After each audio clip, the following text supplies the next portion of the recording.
What is good, beautiful people?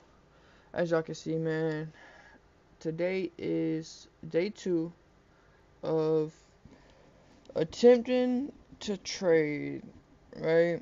And become a profitable, profitable, profitable day trader. Like I said, I don't know anything other than what I got in my notes from yesterday, which is what a candlestick is. A candlestick is a period of time. The candlesticks are used to help you visualize the period of time and where the price went within that time frame, right? So you have something called the wicks, which would be the sticks on top and bottom of the actual um, candlestick, right?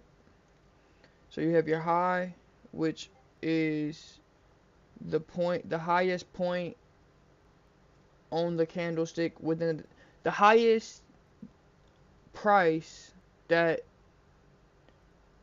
it reached within the time frame of whatever the candlestick time frame is. So, for example, if your candlestick represents 1 hour, right, or 4 hours, um, then that would show you where the price went within that from the open of the candlestick to where it closed at, right? So it's easier to explain visually, right? I don't know enough to educate anybody on it, but I'm just telling y'all what we learned. You have an up candle and a down candle, right? The difference between these candles is, so essentially, let's say you have like a flat plane, right? So let's say my candle starts here and it opens. So let's say the price fluctuates, it goes up and then it drops and then it goes down, right? What's gonna happen wherever the candlestick closes? So let's say it went all the way up here to the top of my head and it dropped all the way down to the bottom of my necklace, right? Let's just say that's the but it opened where my finger's at. So if it closes right here where my glasses is at, this right here gap would be the body of the candle, right? So the open would be here, the close would be here. This would be a up candle. This would be considered it's a candle that indicates it's going up, but it's the actual terminology for it is a bullish candle, right? You have bullish and bearish candles. So pretty much the bullish candle would be the open is down here and it closed up here, right? And then like I said, the little line that would be on top of this would be the high wick. That'd be the wick. But it'd be the high, and then you'd have, like I said, you'd have the low down here, right? That's pretty much what I learned. Also, what trends are. A trend in terms of trading is a series of higher highs. So like if you have an uptrend, you have an uptrend and a downtrend, right? That's pretty self-explanatory. So, for example, if your stocks, like let's say the price is rising, right? And it's gonna go down to, so like let's say visually, let me open up my website. That way y'all can visualize it right here.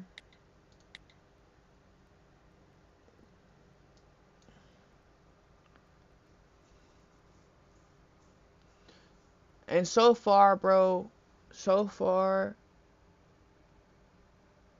we've done good, bro. We've done good. We've done good. I'm gonna go ahead and switch us over right now. You just give me one moment. Go. Oh, that's Roblox. It's not. That's not what I need right now. Go ahead and close that. We have our YouTube. I don't need to show that right now either.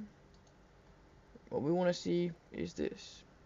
So, like I said, you have your candles right here. Like this right here would be the black is down. These are bearish candles. And then the blue candles are our bullish candles, right? So you see the wick right here. Like you can see the black one here. The wick right here stops right here. So for this candle, the high, and if you look in the bottom left corner, you see where it opened at. It opened right here, right? No. It opened right here at the top. So for bearish candles, the open would be at the top because it went down, right? It signifies it going down. So like here, this is an uptrend right here. This is an uptrend. And what that means is our price is rising, right? It's going to drop as well, but it's going to rise. Now, if you look here, right, this would be considered last night. I don't know if this is the same graph from last night. It does look very similar. I think maybe we were here. Maybe we were here yesterday. I think that's where we were at. We were here, and then it started to drop. So this is an uptrend right here, a series of the highs being higher and the lows being higher, and then a downtrend would be the highs getting lower and the lows getting lower, right? So with this stock right now, we're on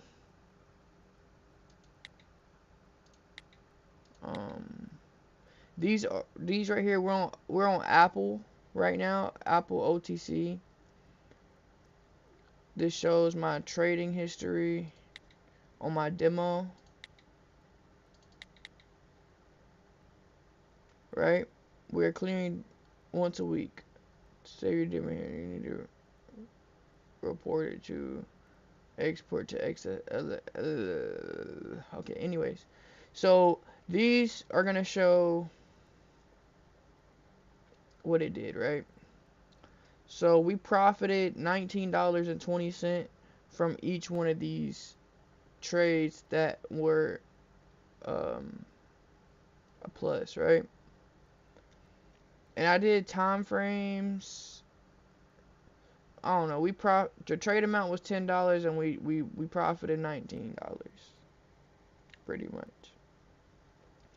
We lost one trade, right, which we didn't profit from. But I'm still learning.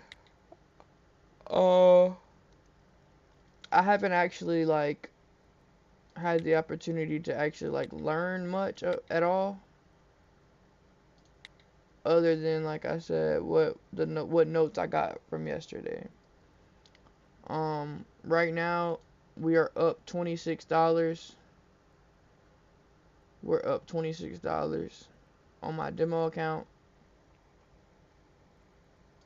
which is good. That's good.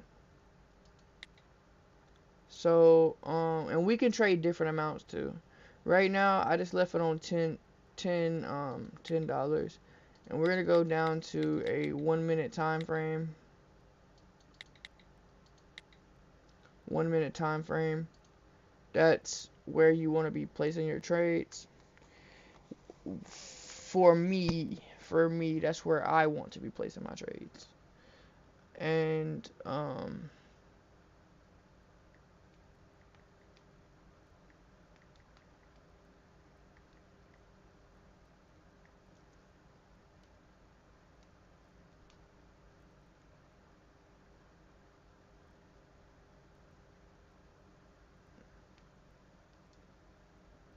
I am going to go ahead open up the stream just that way I can see the chat if anybody decides to join us and chat.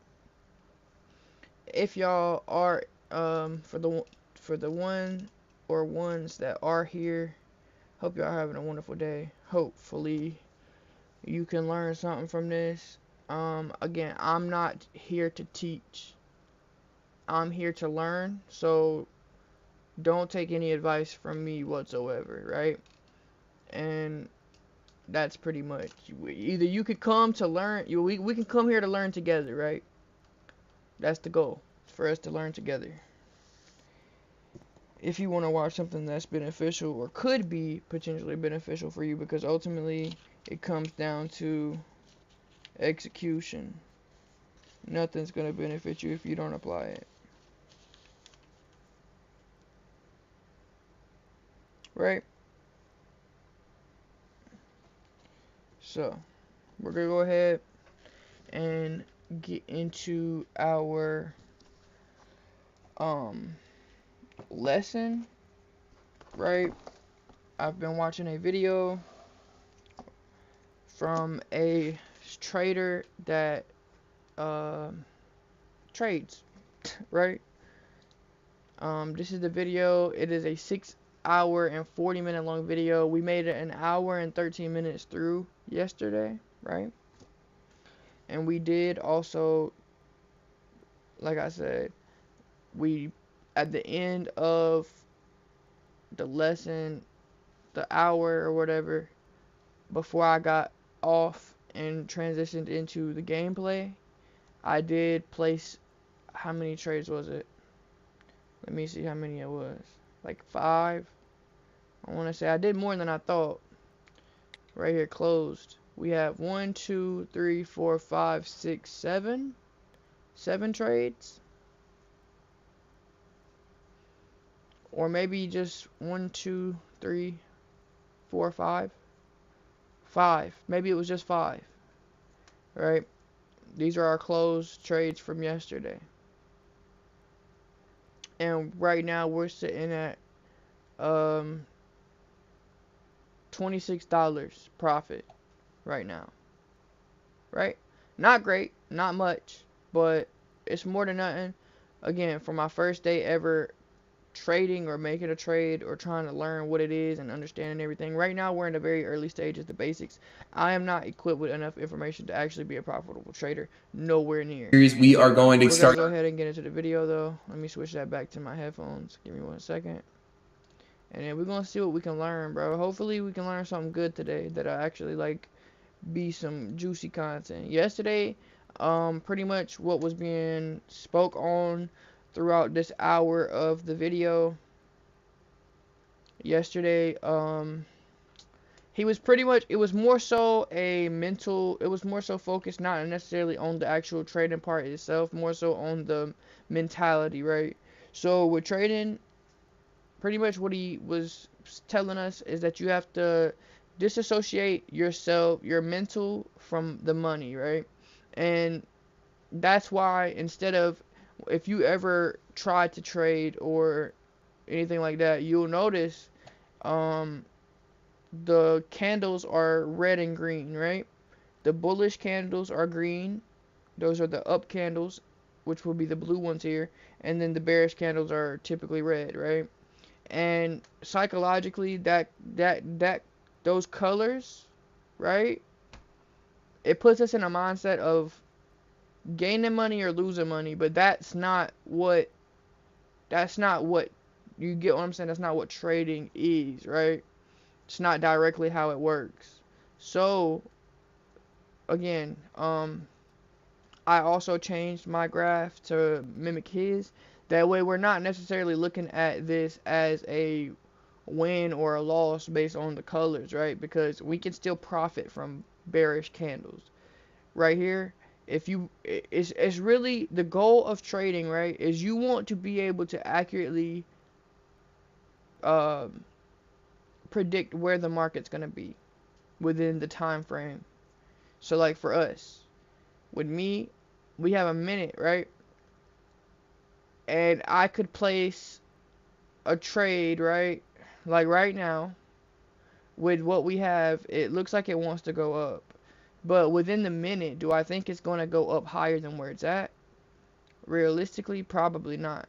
Once the next candle starts, we'll see. I'll place a quick bet just to show y'all kind of what I mean by that.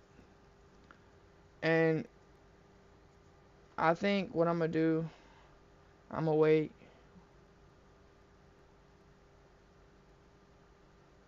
All right, we're gonna place right here. I think within the next minute it'll go up, and we could be wrong. We could be wrong because I don't have no evidence to back that up, other than we are on an uptrend right now, right? So we're on this next candle. This is a bearish candle right now. Again, we have 30 seconds. We have 30 seconds. We have 30 seconds. Is it going to go up or is it going to go down? Like I said, we're on an uptrend right now. So if we place a long-term trade, it could go up, right? But we're going to see what it does. We have about 10 seconds, about 10 seconds. We're going to see where this thing goes in the next 10 seconds. 9, 8, 7, 6, 5, 4, 3, 2, 1, and we just profited, right? We just profited. So now we're sitting at $34.80, right? Because we're on that uptrend, and I predicted that we were gonna go up, right? With that being said, that just gives y'all a gist of what we're doing, bro. Like, I don't know, bro. Like, I'm not gonna. I don't know, because it's different. It's different. But we're gonna go ahead and get to our lesson here. Into very, very advanced stuff. So again, if you guys are brand new, take your time. Don't feel rushed, because we're going to very quickly start speeding things up. If you guys are advanced, again, you guys probably didn't need this video, but it's always good for a little reminder. And yeah, I'll see you guys tomorrow. Liquidity!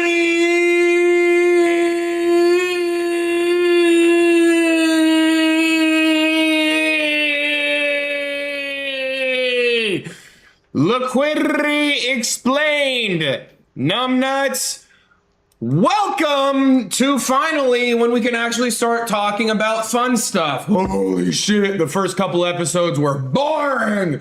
We're so freaking boring. You guys know how difficult that shit is to sit down and talk about candlesticks. Now we can actually get into something beneficial. Liquidity. If you guys don't understand liquidity, then you guys are never going, well, I'm not gonna say that, because there's a lot of people that make a lot of money from trading from a bunch of different strategies, but liquidity is by far one of the most important concepts for the way that I trade, and for the way that the vast majority of a lot of other profitable traders trade. And if you guys don't understand this concept, then just rewatch this video 100 freaking times and get it through your brain. Today is going to be liquidity explained. Tomorrow's going to be advanced liquidity explained. And then we're going to keep going into all these other concepts. So first thing that we need to talk about today is liquidity. What is it? How to identify it, why it's beneficial, and how we can make money using it, okay? Let's jump onto the charts, dude. Also, this is what I want to do. I realized that I wasn't presenting myself in a good looking, hot manner, and I can realize that I can be a bit of an eyesore sometimes. So I got ready for you guys today. I dressed up, even though I'm spending literally every single day in my house. I don't go outside. I don't do anything. So you're thinking TJR's looking good. I'm doing it for you. Okay, we got computer in front of us, right hand gripping schlong, left hand lotion. Let's get into liquidity, and let's try and make you guys bust with some liquidity. First and foremost, what is liquidity? Okay.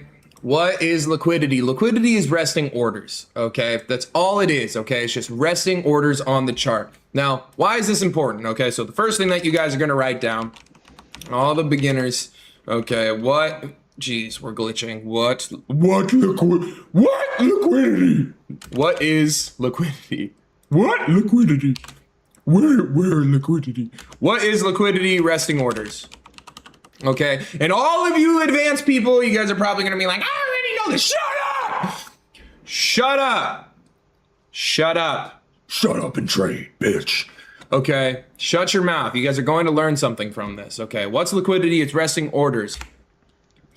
Okay, now why is liquidity important to us? Okay, why do we want to know where resting orders are? Well, in order for the market to move, it needs what? Orders to be filled in order to push the market. in order to be able to push the market in the direction that it wants to go. Because if there's no orders getting filled, then the market's just going to go sideways, okay, and not move at all, okay? Orders are constantly getting filled while the market's open, okay? So why do we want to know where liquidity is? Because there's resting orders and at areas of liquidity. I was about to jump forward and give you guys a sneak peek or tell you guys the secret of where liquidity is, but we're not quite there yet. We're going to be there in like 2 seconds.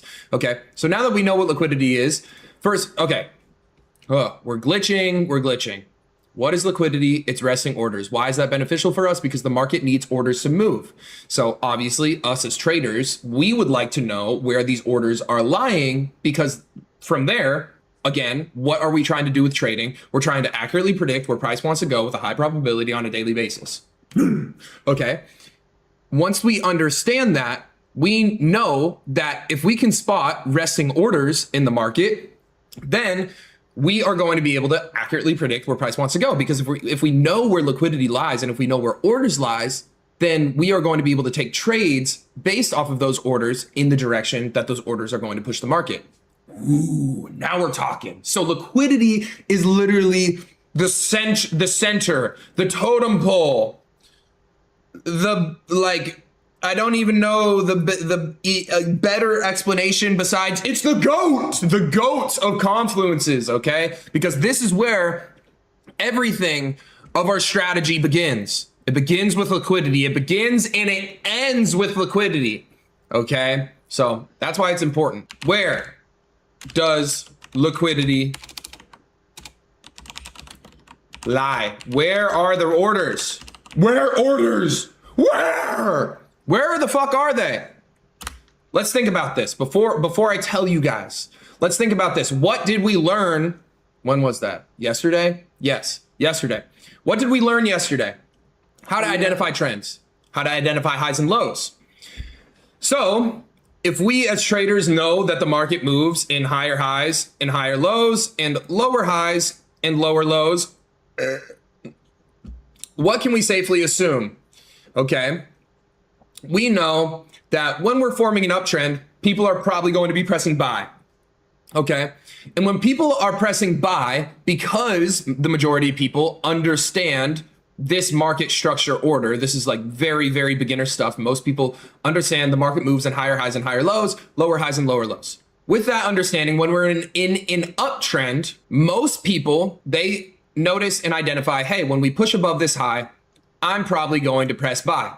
Okay, I'm not telling you guys to do that, but that's what the vast majority of people are thinking. Why are they thinking that? Because they're like, hey, we're in an uptrend, and once we push past this high, that means the uptrend is confirmed, and we are going to go up and make a higher high. So they're pretty much betting on the fact that once we push above this high, we're going to make a higher high, and that's how they're going to make their money, right? From pressing buy above this high and then trying to close somewhere up here. Or regardless, if it comes down a little bit, they're still probably in profit because it doesn't come back underneath this high. That's not what I want you guys to do. And I'll explain a little bit later why that's the case. But a lot of people are pressing buy above highs, okay? On top of that, when these people press buy, what are they doing? Well, there's two ways to take a trade, okay, in these markets, okay? It's by pressing buy and by pressing sell. The goal is to buy low and sell high and buy back lower. Okay, there's two different directions, right? You can make money in both ways through day trading. Okay, this isn't like investing where we're only trying to buy low and sell high. We have the opportunity to make money both ways in the market. Okay, we're switch hitters. Okay, we can put it in the cooch or we can put it in the butt. Doesn't matter. Okay, all fair game around here. Does not matter. We're accepting of both ways. Okay, you can be a switch hitter any day of the week when you're a day trader. Outside of that, we won't talk about it. Okay, so when we're pressing buy above highs, what do we want to do? We want to protect our orders by using a stop loss. This is a very useful tool. It helps us so that we don't lose a significant amount of money. So if we understand in an uptrend, we are making higher highs and higher lows. And if most people are pressing buy after we push above highs in the market, what are they going to do, or where are they going to put their stop loss to protect their orders? They are going to put it underneath the low. Why are they going to put it underneath the low? Because if this is a true uptrend, then ideally we will not put in a lower low and we will actually put in a higher low. So this is our invalidation point, or these traders' invalidation point. They're going to be pressing buy when we push above a high, and then they are going to put their stop loss or their protection point underneath the low. Because ideally, if this is a true uptrend, we push above the high, we're going to make a higher high, putting their trade in profit. And in turn, if it's a true uptrend, it's going to put in a higher low. And that's why we have the stop loss underneath this low, because if it's a true uptrend, then this stop loss shouldn't get hit. And again, it's to protect us just in case market structure wants to shift. If market structure shifts out of this uptrend, then boom, this stop loss gets hit, you lose money on that trade. Now, you're probably saying, TJR, why are you telling me about all of this stuff? This is boring, this is lame, this is useless. Wrong! This is the most useful information that you guys will ever learn in day trading, because we are just doing that method right there, just going through that exercise. What did we do? We just identified 2 areas where orders are resting. Oh, yup. Get down there, buddy. Suck me off underneath the desk. Suck it, buddy. Yup. And what did we just identify? Where liquidity is, because liquidity is resting orders. So what is resting above highs? Buy orders. What is resting underneath lows? Sell orders. And that's for people that are looking for long positions, because again, they're pressing buy when highs get pushed above, and they're pressing sell, or their stop loss is underneath lows in the market. Okay, so there's going to be resting buy orders above highs, sell orders below lows. Sorry, I'm glitching. That was a big minus sign. You get the point. Now, if we go over to the right-hand side right here, when we're talking about downtrends, it's the same situation. If we're in a downtrend, okay, so this was putting in the cooch, okay, this is when you're putting it in the butt. Again, no hard feelings. I'm all for it, okay, especially when we're trading outside, do your thing, okay? When we're in a downtrend, this is the opposite direction. So same exact situation as the uptrend, but downtrend, it's just the opposite. So if we're in a downtrend, again, most traders are going to say, hey, we're making lower lows and lower highs. So when we push underneath this low, I'm going to press short, or I'm going to press sell. Why? Because we are in a downtrend and we're probably going to make a lower low. And then on top of that, the people that are pressing sell once we push underneath this low, where are they putting their stop loss? They're putting their stop loss above highs. Okay, so notice we have 2 sets of resting orders now. We have people who are going short on downtrends. They are pressing sell when we push underneath lows, and they are pressing buy or exiting their positions or putting their stop loss above highs in the market. So we have 2 sets of resting orders. There's people that are entering into positions when we push above highs, and then there's people who are exiting positions or getting stopped out when we push above highs. So there's 2 sets of resting buy orders above highs. Now that's a lot of orders. Not only do we have people pressing buy when we push above highs in the market because they think price is going to go higher, but we also have people that are forced to press buy, that are putting stop losses above highs in the market, that are going to get stopped out if these highs get pushed above. Why is that important? Because that is where liquidity lies. And what is liquidity? Resting orders. So again, there's people that are looking to press buy when these highs get pushed above. And then there's people that are exiting their trades and being forced to press buy because that's where their stop loss is above highs. Same thing with lows. When we push underneath lows, what is happening? People are entering into sell positions, okay? And then also, there are going to be people when we push underneath lows, like let's say we push underneath these lows, there are people getting stopped out of their buy positions and being forced to enter into sells. So there's 2 sets of resting orders underneath lows. There's people who are entering into short positions or sell positions when we push underneath lows. And then the people that were previously in buy positions when we push underneath these lows, they are getting stopped out. So what did we just learn from that entire conversation? Well, we learned a couple very useful things. We learned where resting orders are. And you're probably saying, well, TJR, I'm on the spectrum and I don't know what you just said. Okay, Timmy, shut up. I'm going to tell you. Where do orders lie? Above highs and below lows in the market. Because there are people, when we push above this high, and let's just put on one trend. so we can show this easier for you guys. Where are orders? Where are they? They are above highs and below lows. And that is where liquidity lies. So let's say the market is trending up. Okay. This is our little uptrend. There are people that are going to be pressing buy when we push above these highs. And then there are also people here. Let me redraw this real quick. Okay. This is good. When we push above highs, there are people pressing buy. There are also people with sells resting underneath lows. Okay. Why is this beneficial for us to know? So there are some people that see this and think, hey, we're in an uptrend. So when we push above this high, they are going to be pressing buy. There are also people, because again, people have different opinions on the market. People may think that the market's moving in a different way. Not everybody is going to be pressing buy when we push above these highs. Some people on this move down, they might be pressing sell. And if they're taking a short position on this move down because they think the market's going to continue lower on that move down, It's gonna go back up. what do they have above this high? They have buy orders as their stop loss. So there's 2 times the amount of buy orders. There's people that are getting stopped out from their sell positions when we push above this high. And then there's also people that are pressing buy that are entering into long positions. So there's people that are exiting their sell positions by pressing buy, because again, if we try and sell high and buy low, that's how we make money from the market. So these people see the market moving down, they press sell. Where are they going to put their stop loss? Above the high, because if that high gets pushed above, then their bias is wrong and the uptrend is continuing. And then there's also people who say, hey, when this uptrend continues, or if this uptrend continues and we push above this high, I'm going to press buy. So there's 2 sets of buy orders above highs. There's also 2 sets of sell orders underneath lows.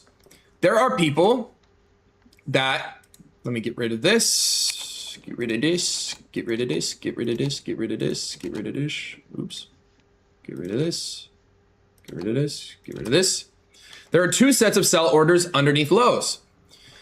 So let's say, for example, right here, there are people that are pressing buy on this move up. Okay. The people that are pressing buy on this move up, where are their stop losses?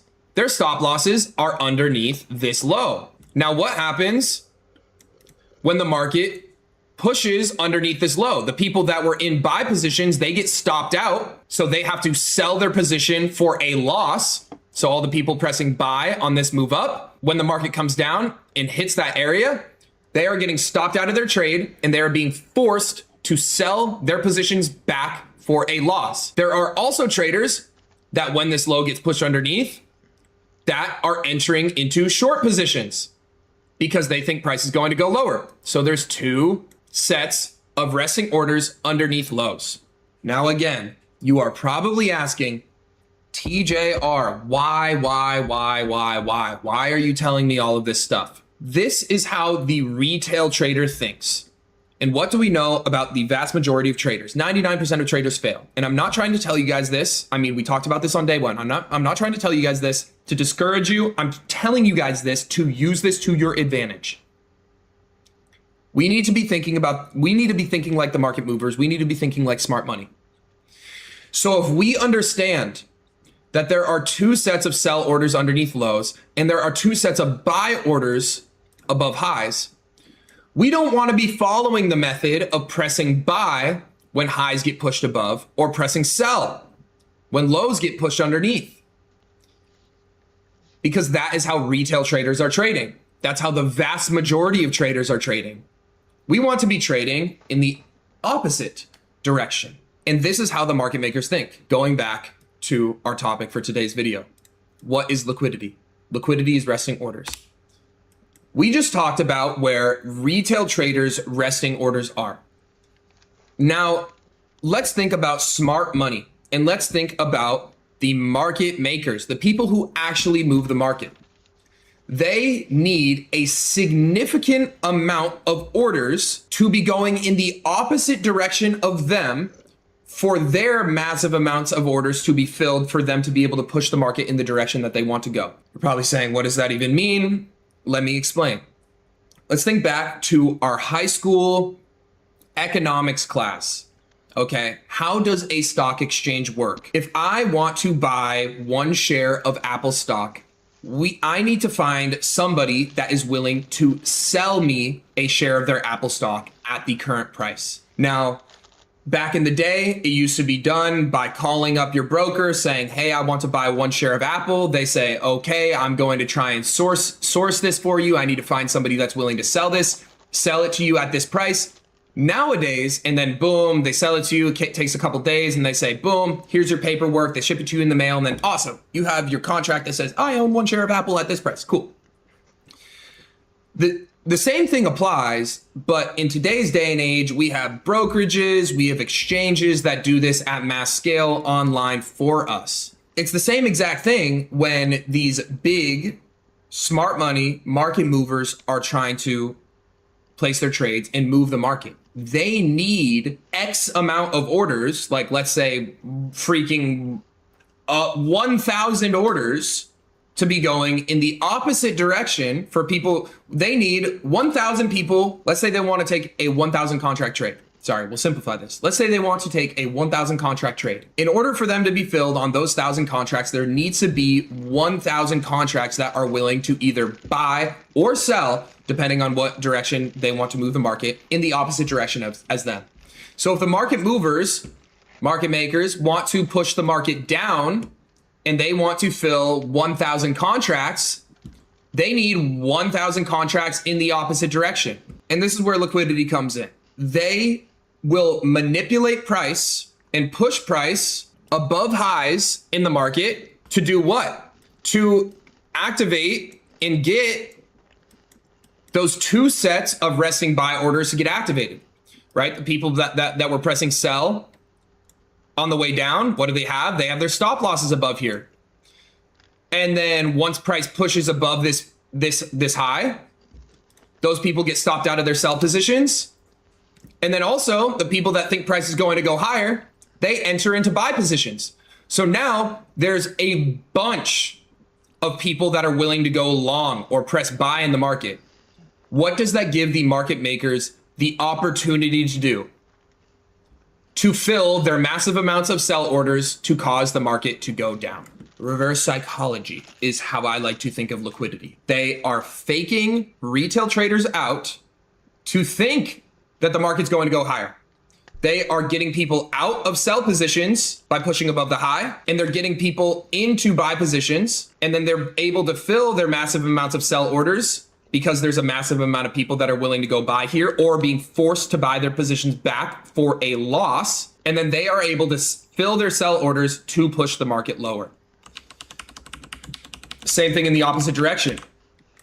If we have a low, what is sitting underneath lows? A massive amount of sell orders, because there's people that are pressing buy because they think this move is going to go higher. Where are their stop losses? Underneath these lows. And then when the market comes down, trades underneath these lows, what happens? Those people that were in buy positions are forced to sell their positions back at a loss.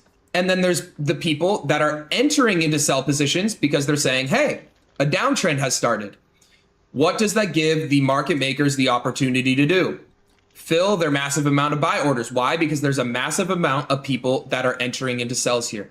And then that gives them the opportunity to push the market higher. We do not want to think like retail traders. We want to think like smart money traders. We want to think like the market makers. That is why liquidity is so very important. And we're going to go onto the charts now and show you guys real-time examples of this happening. I'm not going to tell you guys how to take trades on this just yet. We're going to get into that later on in this series. But this is the most crucial and the most important lesson that you guys are going to learn in trading. There are sell orders that are sitting underneath lows. Does that mean we want to press sell? No, it means we actually want to be looking in the opposite direction.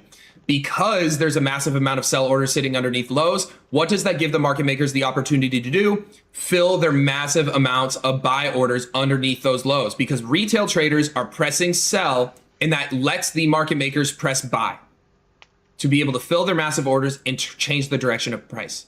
With that being said, let's show real-time examples of this happening. We have one right here.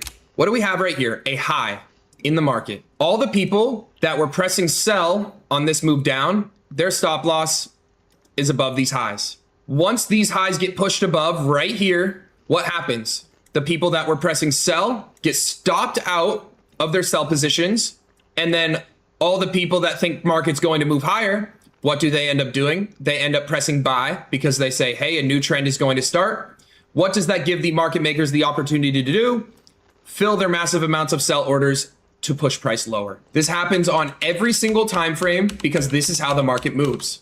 The market needs orders to be filled. The market needs orders to be filled in order to push price in the direction that it wants to go. Let's show another example right here. Price comes down. Okay, so we just showed you guys an example to the upside. Now we'll show you guys an example to the downside. Price comes down underneath these lows. What do we know is resting underneath lows in the market? A bunch of sell orders. What does that give the market makers the opportunity to do? It gives them the opportunity to fill their massive amounts of buy orders. So when price comes down, what happens? All the people that were pressing buy throughout this, they are getting stopped out of their positions. Their stop losses are underneath these lows. And then all the people that think price is going to go lower, they are entering into sell positions right here. What does that give the market makers the opportunity to do? Fill their massive amounts of buy orders to push price higher. Hopefully you guys are starting to get this now. Let's show another example. We have a high right here. We have two sets of highs, and this is what we're going to get into for our advanced liquidity concepts. But we have a bunch of low resistance draws and liquidity stacked up relative equal highs. We'll get into this in tomorrow's video, but stacked up relative equal highs right here. What is that making the people do? When we push above this high, what are people doing? They're pressing buy. When we push above this high, what are people doing? They're pressing buy. Everybody that was pressing sell, where is their stop losses? Above this high. Everybody that was pressing sell, where is their stop losses? Above this high. So now we have 4 times the amount of orders. We have 4 times the amount of orders. Buy orders that are sitting above these highs in the market. What does that give the market makers the opportunity to do? Fill their sell orders above these highs. So the market makers push price up, manipulate these highs, enter their sell orders, and then what does the market do? It falls. This happens on every single time frame. I can show you guys examples of liquidity sweeps on the 5-minute time frame, on the 15-minute time frame, on the 1-hour time frame, on the weekly time frame, on the quarterly time frame. There are examples of liquidity sweeps everywhere. You remember the tariff flash crash, super spooky. Oh my goodness. There's tariffs in the market. All that it was buying opportunity. We have a low, we have a low, we have a low. Sell positions, sell positions, sell positions. What does that give the market makers the opportunity to do? Fill their massive amounts of buy positions to make the rich get richer. You guys remember what happened? February 2020, that very, very scary sickness that went around. This is on the monthly time frame, folks. This is how the rich continue getting richer through market manipulation, through scaring the population with one agenda in mind, to make themselves richer. Oh no, super scary sickness. Psych, liquidity sweep. All the people that were buying right here, entering sell positions. All the people that were buying right here, forced to sell their orders because their stop losses are underneath these high time frame lows. Oh no, the economy's gonna collapse. All of you guys should sell everything. All of you guys should short everything. Psych. What does that give the market makers the opportunity to do? Fill their massive amount of buy orders and make the rich get richer. It happens on every single time frame. This is how the market moves. 15-minute time frame. What do? Push above a high, boom, market collapses. Let's go to the 5-minute. Push above this high, market collapses. Now, before we end this video, I don't want you guys to just think, okay, whenever we push above a high, I'm going to press sell, and whenever we push below a low, I'm going to press buy. That is not what I want you guys to take away from this video, because we just demonstrated in yesterday's video that the market moves in trends. The market does move in higher highs and higher lows. So trends happen, but liquidity and liquidity getting swept and new trends being formed. That's how new trends are formed, okay? Through liquidity getting swept, okay? And by these orders getting filled. So if you guys think back to like kind of halfway through this video, there is something that I said and a word that I want you guys to keep in mind.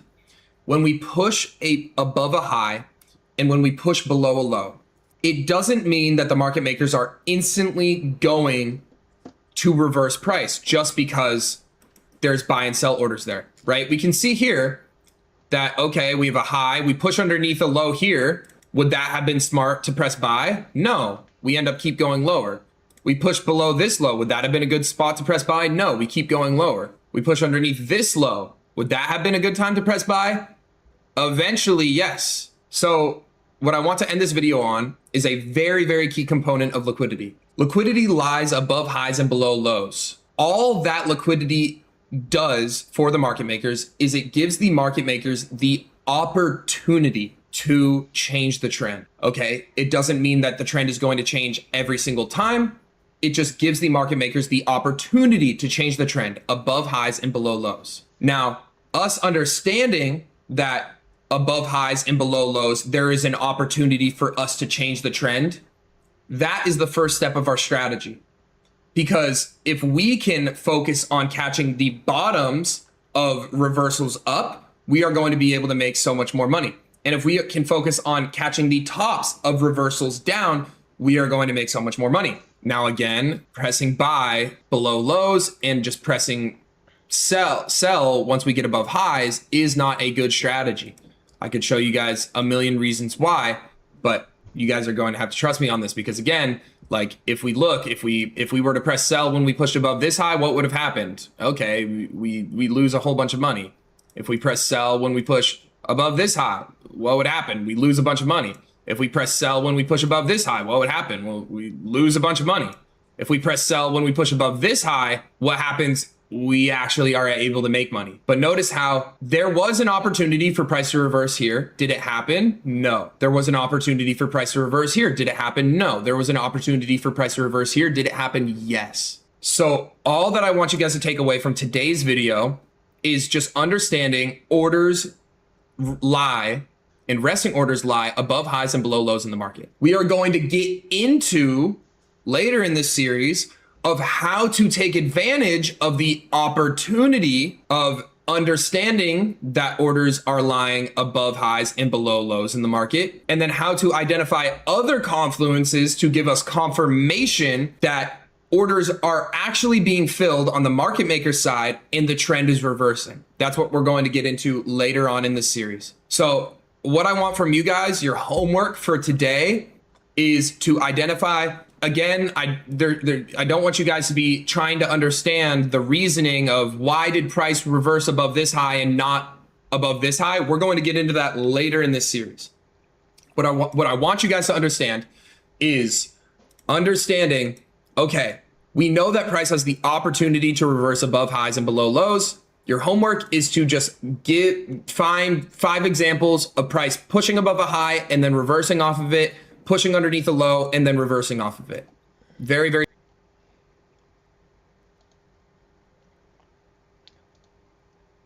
All right, cool. We're gonna go ahead and hit 30-minute time frame. All right, look. Example number 1.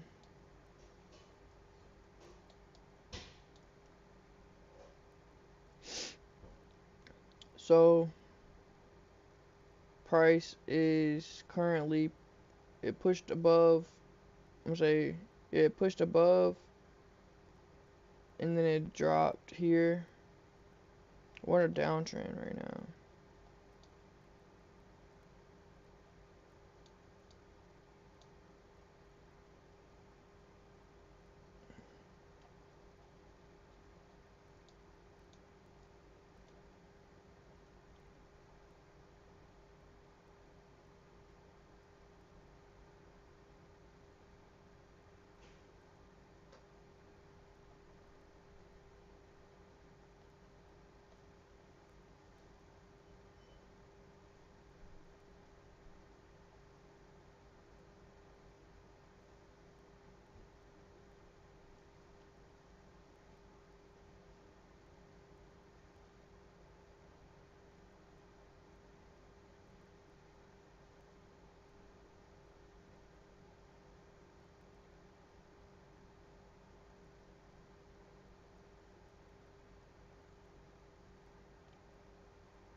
Alright, I'm gonna guess that within the next minute it's gonna drop below. That's where we're at right now.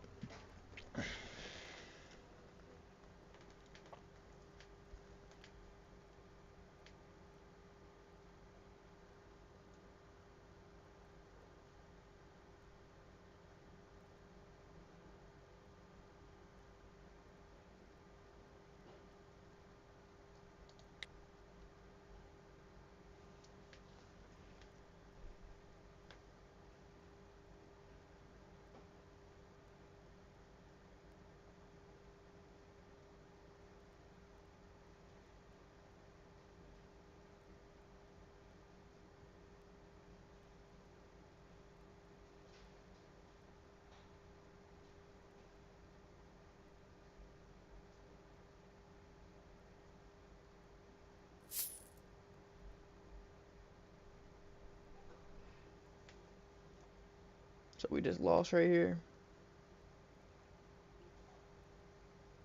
I think if that was a longer trade, it might have did better. I'm not gonna lie. Like if I went for like a 10-minute, I could see it dropping. I don't got enough info. We're gonna go ahead and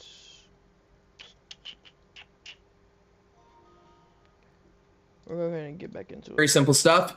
And then in tomorrow's video, we are going to get into advanced liquidity concepts. So expanding more on this. So that being said, love and appreciate you guys. Do your freaking homework. I'll see you guys tomorrow. Now that we've covered kind of just the base fundamentals, it's time to get into the actual concepts that build up my strategy and how we actually start making money from these charts. So these are concepts that took me years to master. It's very easy to understand, but it takes a long time to actually fully process how they work together. So I highly recommend you guys get a nice little notebook out. You guys start taking notes, because this is when shit gets serious, when you guys can maybe lose track a little bit. You're thinking, oh, the basics, that's just absolute beginner stuff. I don't really need to focus. If you guys weren't focusing then hopefully you guys start focusing now, because these concepts are how the market moves, and it's literally the key to my probability within the markets. And if you guys have been enjoying this video so far, I really appreciate that. If you guys have any questions, I do offer one-on-one mentorship where you guys can ask me direct questions and get on coaching calls with profitable coaches and myself. If that sounds interesting to you, there's going to be a link down in the description. But if you guys are just enjoying the free information, we can keep it moving.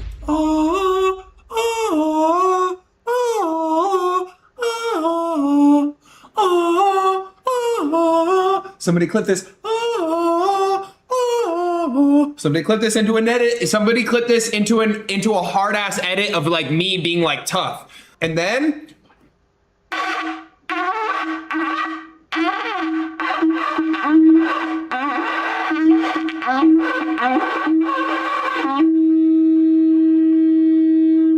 boom! Koenigsegg at 23, Ferrari at 22.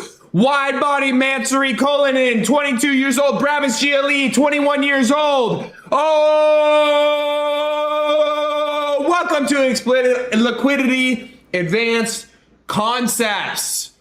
Cue up the edits. Cue them up, boys. We learned about liquidity. Let's learn more about advanced liquidity concepts again today. Okay, so there's 1, 2, 3, 4, 5, 6, 7 forms of advanced draws on liquidity, okay, or just overall better draws on liquidity that we can look to target. So as we know, little refresher, what did we learn yesterday? Where does liquidity lie? Above highs, below lows. I'm gonna suck on your toes.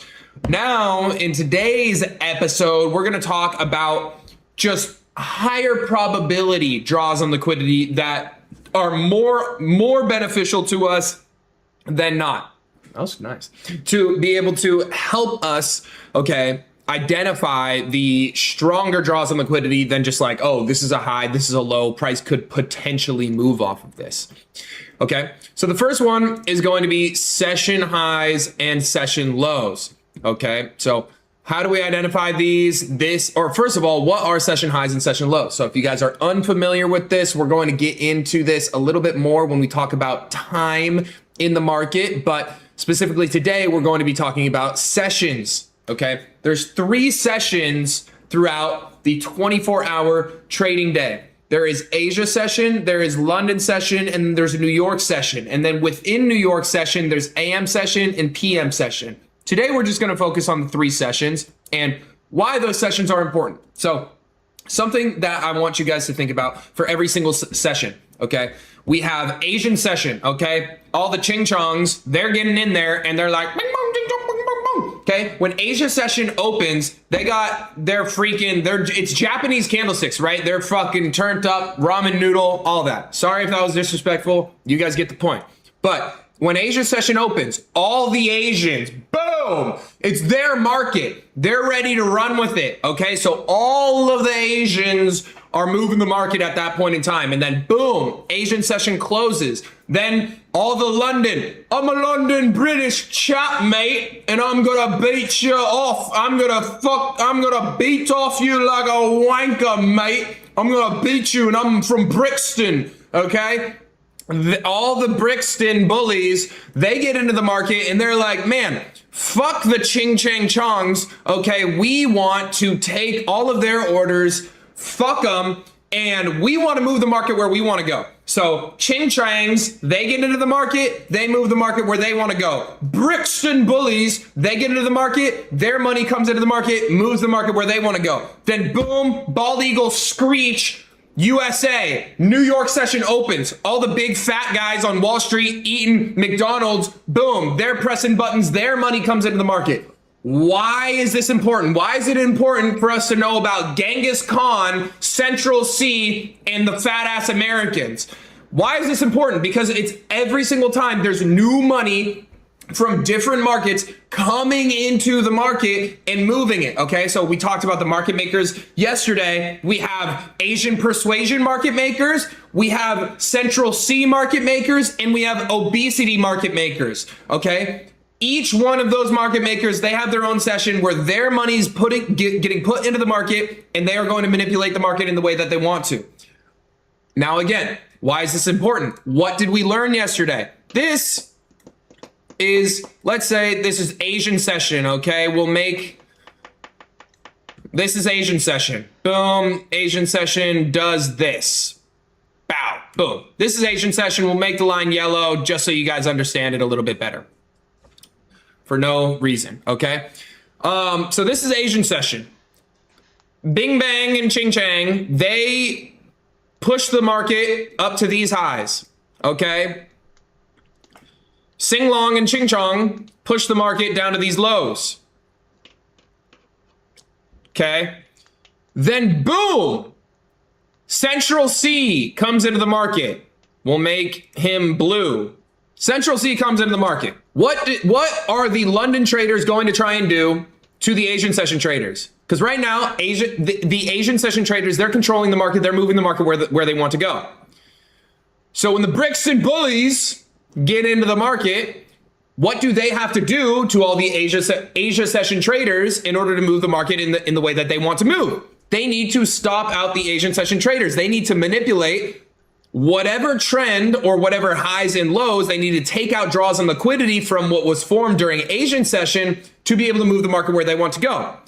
So coming into London session, if Central C wants the market to move higher, what is Big Cinch going to do to the market? He's going to push price underneath the Asia session lows. Why? Because that's probably where there's going to be people that are willing to go short. There's people that are getting stopped out of their buy positions right there. Boom. Central C is going to stop out the Asia session traders underneath Asia session low, and then they are going to go up and target Asia session highs, because the London traders, they want to manipulate everything that happened during Asia session. Okay, they want to be able to fill their orders down here underneath the Asian session lows so they can stop them out of their buy orders, right? And then also get people into sell orders. And then what do they do following that? Once they're able to fill all their buy orders underneath here, they're going to push price up to be able to take out, boom, fulfill all of their buy orders. Also stop out all the people that were selling on this move down. Again, remember, there's going to be 2 times the amount of buy orders above highs. And when Central C pushes the market above these highs, what are they able to do with the orders that they filled down here? They're able to liquidate those orders because, again, they're buying down here and then they're selling up here. What are they selling into? They're selling into the Asian persuasion, Chinatown traders, stop losses up here. Boom. Game is game. You just got cooked by Central C. Now, we got obesity coming into the market now. Obesity time, bang, New York session opens. Okay, we'll make obesity red. Boom. Now we have London session lows down here, London session highs right here. When obesity comes into the market, they're thinking, man, I rock with King Von. I rock with Pop Smoke, Travis Scott. Fuck Central C, okay? Obesity comes into the market and they're like, man, I want to stop this dude out. I don't like their orders. I want to fill my orders and I want to make price move where I want to go. Okay, so what are they going to do? They're going to push price above London session highs, and then they're going to fill their sell orders to push price down, boom, to London session lows, because they're going to fill a bunch of sell orders up here while all the London traders get stopped out and enter into buy positions. And then boom, New York gets to buy back their sell positions for a lower price and then make money on their short positions. You're probably saying, TJR, that was a whole bunch of mumbo jumbo. You're right, it was. But what did I just showed you? I just showed you where significant draws and liquidity lie within the market. Ooh, Central C, Chinatown, and obesity. How does that play into trading? It's everything, okay? Not only is your homework going to be to go get ramen noodle from Panda Express while listening to Central C, you also need to get a Big Mac, okay? That's part of the homework. Remember it, okay?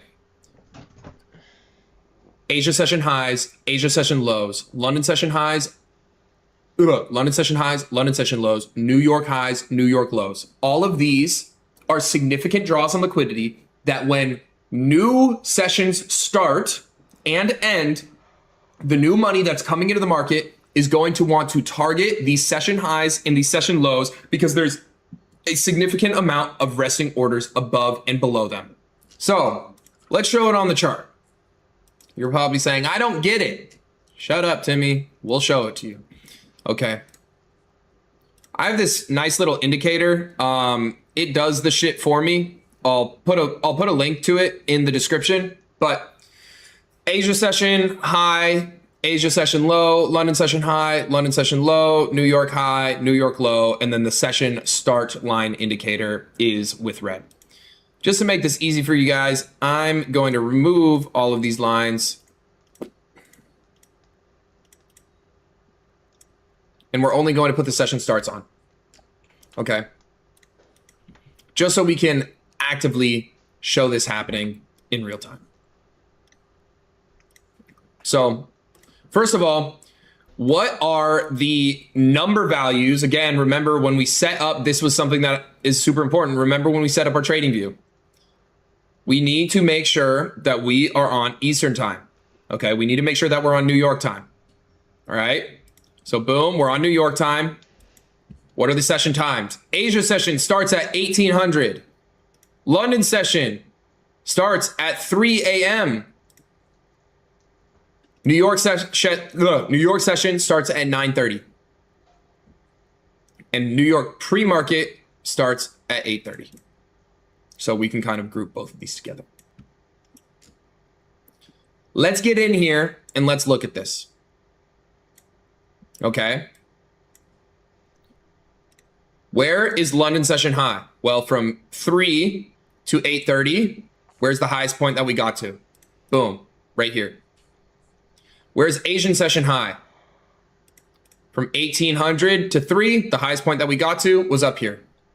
Where is Asian session low? From 1800 to 3, where's the lowest point that we got to? Right here. Where is London session low?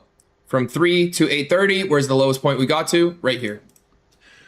Notice confirmation from Central C.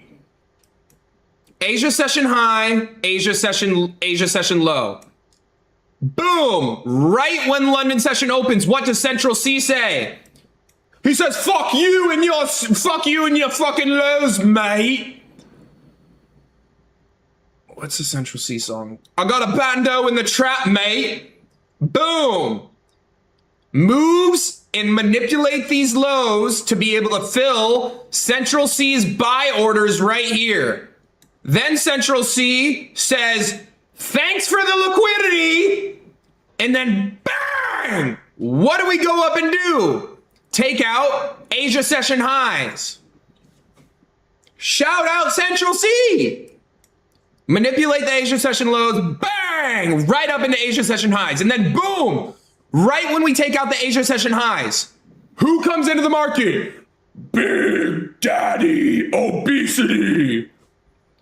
Obesity comes into the market and says, hey, Central C, hey, Asians, fuck you guys. Boom. Thanks for the liquidity. I'm taking out both of your guys' highs. Well, all of you guys are going long and getting stopped out of your orders. I'm pressing sell. And then what does the big fatty get to do? Target Central C's lows. Bang! And that is how money shifts from session to session. Okay, it doesn't happen every single day. Matter of fact, I just chose this day at random. This was beautiful. This was honestly beautiful. This was literally New Year's Eve when the market's actually not printing that well. But this was gorgeous. Okay, let's do another example to show you guys this happening. Now, again, doesn't have to happen every single session. Okay, but these are very important highs and lows in the market. And again, what do we know about the highs and lows within the market? What did we talk about yesterday? It is just giving the market the opportunity to potentially reverse. So just because we push up above Central C's highs doesn't mean that the market needs to reverse off of it. The market has the opportunity to.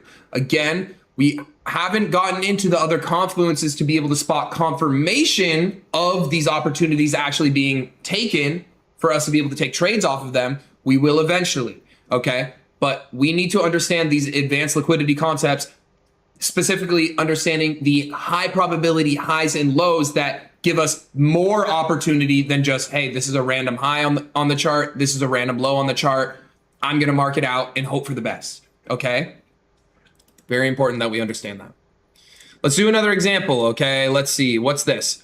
1800. This is Asian Persuasion High. Absolutely. Boom. 3. I'm gonna be this is Central C. Pretty when much he comes into the market. that I get on and boom. This is 8:30. This is New York pre-market, and then boom. This is 9:30. This is New York market open. Some shit. Right now we in a 6-hour. Where is Asian Persuasion High? Video. You feel me? We 2 hours right here. In. Where's the lowest point that Asian Persuasion gets? Right here. Oh my days. Look at what Central C. Look at Central C. Look at Central C. He does not like the A. Okay, no, I'm not going to say that. I'm not going to say that. I'm not going to say that. So I like Central C. Central C is cool. But anyways. Are you seeing it? Are you seeing but it? yeah, Okay. go ahead Asian and Persuasion high, Asian Persuasion low. Central C low. Central C high. Or no. But yeah, if you want your name to be on my recent follower list, go ahead Asian and subscribe. high, Asian low. Central C comes into the market. Boom. Fuck your lows. What does that give Central C the opportunity to do? Fill his buy orders. Once those buy orders are filled, where is he going to push the market? He's going to want to push the market to be able to exit these buy orders. Where is he going to be able to exit his buy orders and be able to sell? Where there's resting buy orders for him to fill his sell positions because he bought low and he's looking to sell high. Where are there buy orders above Asian Persuasion highs? There's sell orders underneath Asian Persuasion lows. Central C is going to buy here because there's a lot of sell orders, so he can go in the opposite direction. And then where is he looking to offload those orders at? Above Asian Persuasion highs because he knows that there's going to be a lot of people going long there. So he buys low, sells high. Fills his buy orders. Honestly, I start my streams at different times, to be honest. I don't have a consistent schedule. I just kind of stream every day, low key, like for the most part. I am gonna be starting a new job here soon, so it might change. I won't be streaming all day like I was. It'll probably be like later in the afternoon. Um, but as of right now, I just pretty much stream. I get up. I started stream like about like two something. But you just the best thing that I could tell you to do is just turn on your like next to my name there should be a bell icon. If you click the bell and then click all or something like that. Hold on, let me double check. It's not showing up for me. But yeah, you just pretty much want to just turn on my post bell notifications. That way you'll get notified whenever I start stream. Pretty much. Oh, you done? Oh, you done? Oh, no. It's not over. It's not over. We not over. I just paused it so that I wouldn't miss nothing. That way we could talk real quick. Yeah, you can go ahead, do that, and that way you can come in and learn something, hopefully. Um, and the goal is to become a skilled trader, bro. That's the goal. Um, but yeah, I'm not gonna yap too much. I'm gonna go ahead and what's it called? I'm gonna wait 1 second. See if you. I know the stream delay be kind of bogus, low key. Actually, while I'm waiting, if you have anything else that you would like to ask while I'm paused, go ahead. Okay, thanks. Best of luck to you and me then, bro. Absolutely. Like I said, if you want your name to be to pop up on down here, I think over here. Yeah. If you want your name to pop up down there below him, go ahead and subscribe. It'll be up there until somebody else subscribes.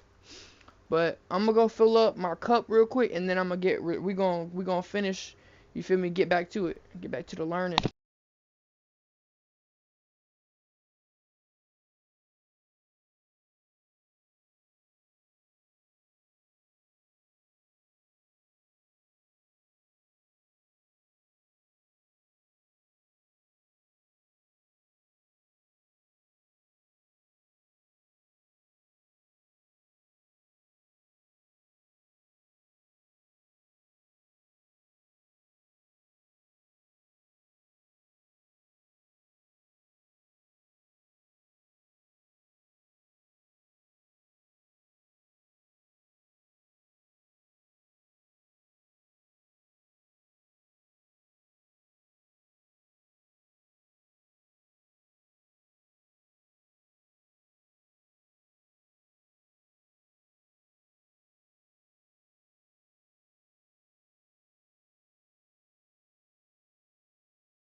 One more, one more moment. One more moment. I'm almost done.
Alright, I'm back. I'm back. Give me one more second. I have subscribed. What is it not? Why is it not showing my name? Hold on, it's not. Wait, let me check. Hold on, don't tell me I lied to you. Sammy. Hold on. Let me open up. Ooh, I lied to you. Hold on, let me fix that.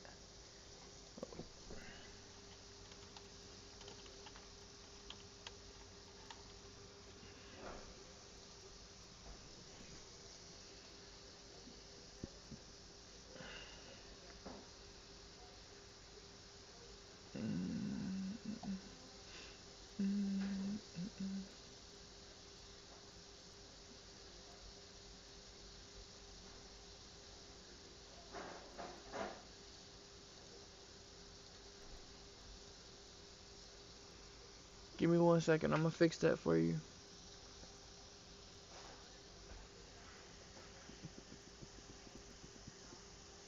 What am I looking at? Why does it look like this? Stream elements dashboard. Hold on one moment. One moment, one moment, one moment.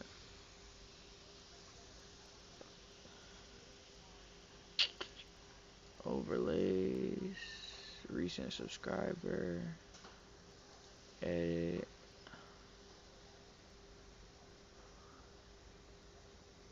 Name.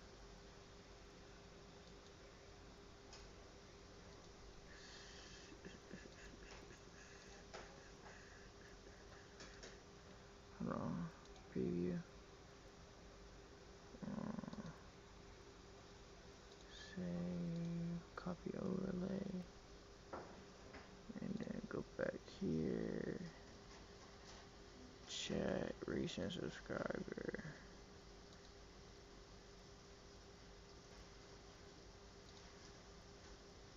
What the freak? Hold on. Let me see. Maybe if I.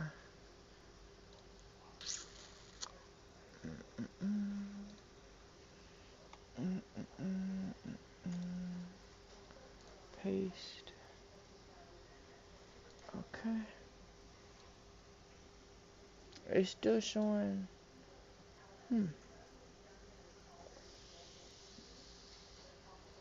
It's supposed to change. Don't tell me it's not gonna change. Hold on.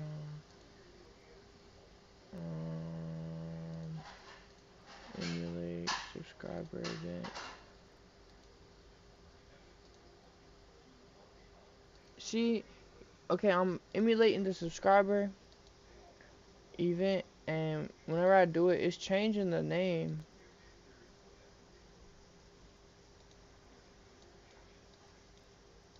So it should work.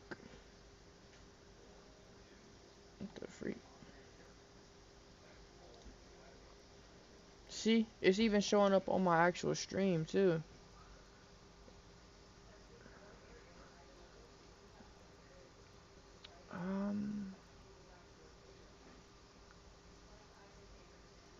Hold on, let me see.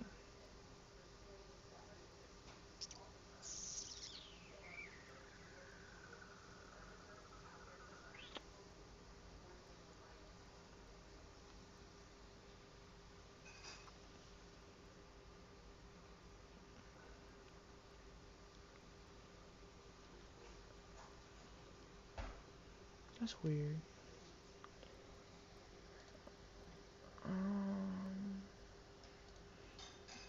Hold on, let me see if I can switch accounts and see if it does something different.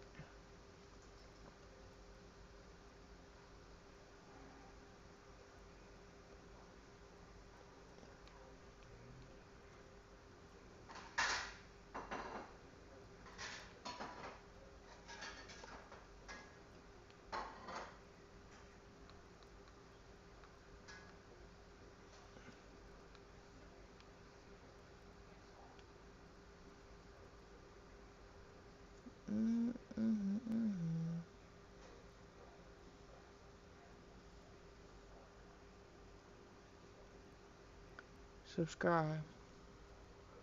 Let's see. See if it changes.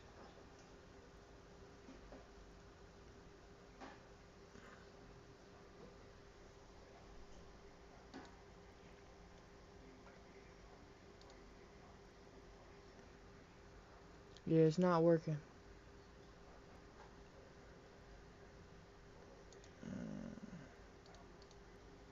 Properties, copyright. I don't know. I'm gonna have to look into fixing that. I'm sorry that I lied to you, bro. My bad. My bad, gang. Alright. But you see, I have it set up right here. Reach a subscriber, chat, and then those two are different. I'll have to look into fixing it. Okay. Let me close this stuff out real quick. Close tab. And then where does he immediately target? Boom, Asian persuasion, highs, right there. Central C enter, Central C exit. And then right when that happens, what do we notice? Boom, New York pre-market opens. What does New York pre-market do? Says, thank you very much for Central C's highs. Thank you very much, Asian persuasion highs. Time to manipulate, you fools. Boom. What does that give New York traders the opportunity to do? The obese guys, they can go short above these highs. Why? Because there's a whole bunch of people going long. So they can take the reversal of that position. And then where do they go? They say, boom. Thank you, Central C, for the lows that you made.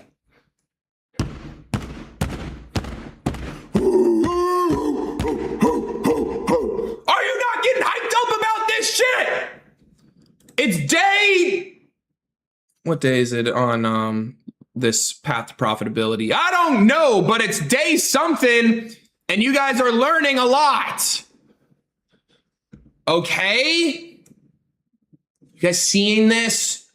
This is manipulation. So, what do we need to remember? Important highs and lows within the market. Asia session highs are important. Why? Because when new money comes into the market, what is it going to want to do? When Central C comes into the market, what is he going to want to do? He's going to want to manipulate those highs and then push price in the other direction. Why are Asia session lows important? Because when Central C comes into the market, he has the opportunity to push underneath those Asia session lows to fill his buy orders. When the big fat obese people come into the market, what are they looking at? They're saying, Central C, your highs and your lows, they're mine, okay? What does that give the obese people the opportunity to do? Push price, manipulate price above Central C's highs, and then to be able to target Central C's lows. Or the other direction. The obese people can come into the market, manipulate Central C's lows, and then target Central C's highs. All in all, session highs and lows are very important highs and lows within the market. So again, remember these numbers: 1800 Asian persuasion to 3.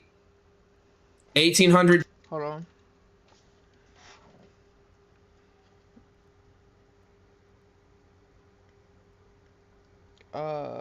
Brain fart.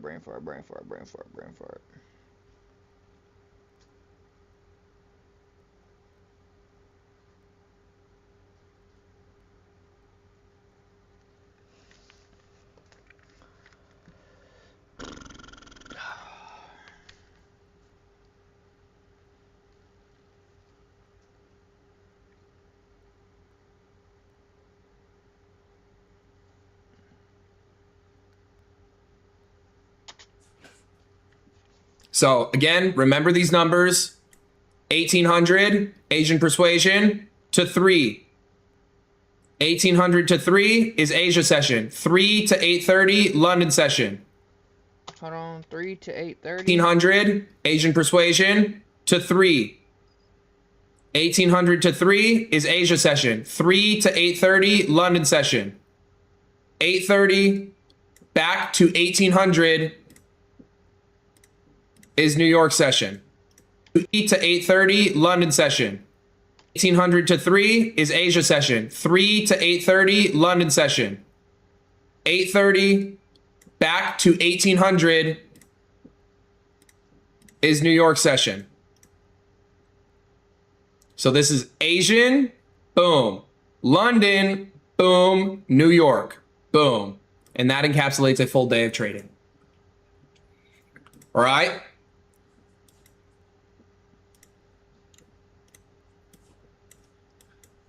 So session highs and lows, that's important. Next, draws on liquidity that are important. Previous day highs and previous day lows. Now, this is the same exact thing, but just all of those sessions encapsulated into one. Okay. So instead of looking at, okay, Asian persuasion highs, Asian persuasion lows, Central C highs, Central C lows, fat person's highs, fat person lows, we're looking at all of those sessions combined, finding the highest point and the lowest point of all three of those sessions combined, and that's going to give us our daily highs and our daily lows. These are important draws on liquidity as well, okay? So if we go back, let's find a good example of this. On the daily chart, we have boom, previous day high, previous day low. Okay, this was the previous day high, this was the previous day low, right? We can just toss on the daily chart. Boom, new day opens for New York session at 8:30. Okay, that's pre-market, and then 9:30 is market open. What do we see price do? Price comes up, we manipulate the previous day high. Okay, during London session, we were over it for a little bit, but then again, this is like a mix of both previous day high getting manipulated, and Central C's highs getting manipulated. Okay, so London session opens, we come up above previous day high, not really much motion. Central C couldn't really pull anything off above these highs, but boom, big fat guys, they come into the market, motion. Okay, they come into the market, pre-market starts, we manipulate above Central C's highs right here. Okay, and back above previous day highs right here. And then what do we do? Boom. Where do we end up targeting? Not only do we end up targeting Central C's lows right here, we also end up targeting Asian persuasion lows right here. And then we also end up targeting previous day lows right here. Okay. Yo, is it just me or he speaking gibberish, gang? Is it just me or he not speaking proper English?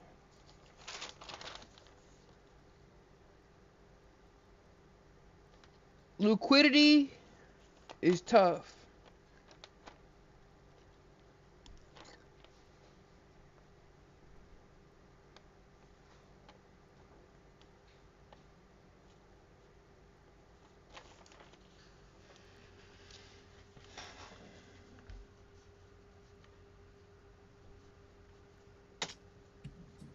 Again, this isn't just 1,000,000% foolproof. I'm going to press sell every time we push above a previous day high, and I'm going to press buy every time we push underneath a previous day low. That's not the case. Like, I don't understand but this shit, what bro. can it tell us? He just It gives us like, a higher probability, high and low, for us to look at in the market that price is going to look to target. Because again, what lies above highs and lows within the market? Resting orders. That is how the market moves. If the market wants to move lower, or if the market wants to move lower, where does it have to go first? It needs to manipulate a high. And then once we manipulate highs in the market to push the market lower, where is it going to offload all of these orders that were just filled? Back underneath lows. So that's through boom, London session low, Asia session low, previous day low. And we'll get into this when we talk about how to look for take profits. Okay? But this is very first steps of understanding significant draws on liquidity in the market. So we have session highs, session lows, check, check, check, check, check. Previous day highs and previous day lows, check, check, check, check, check.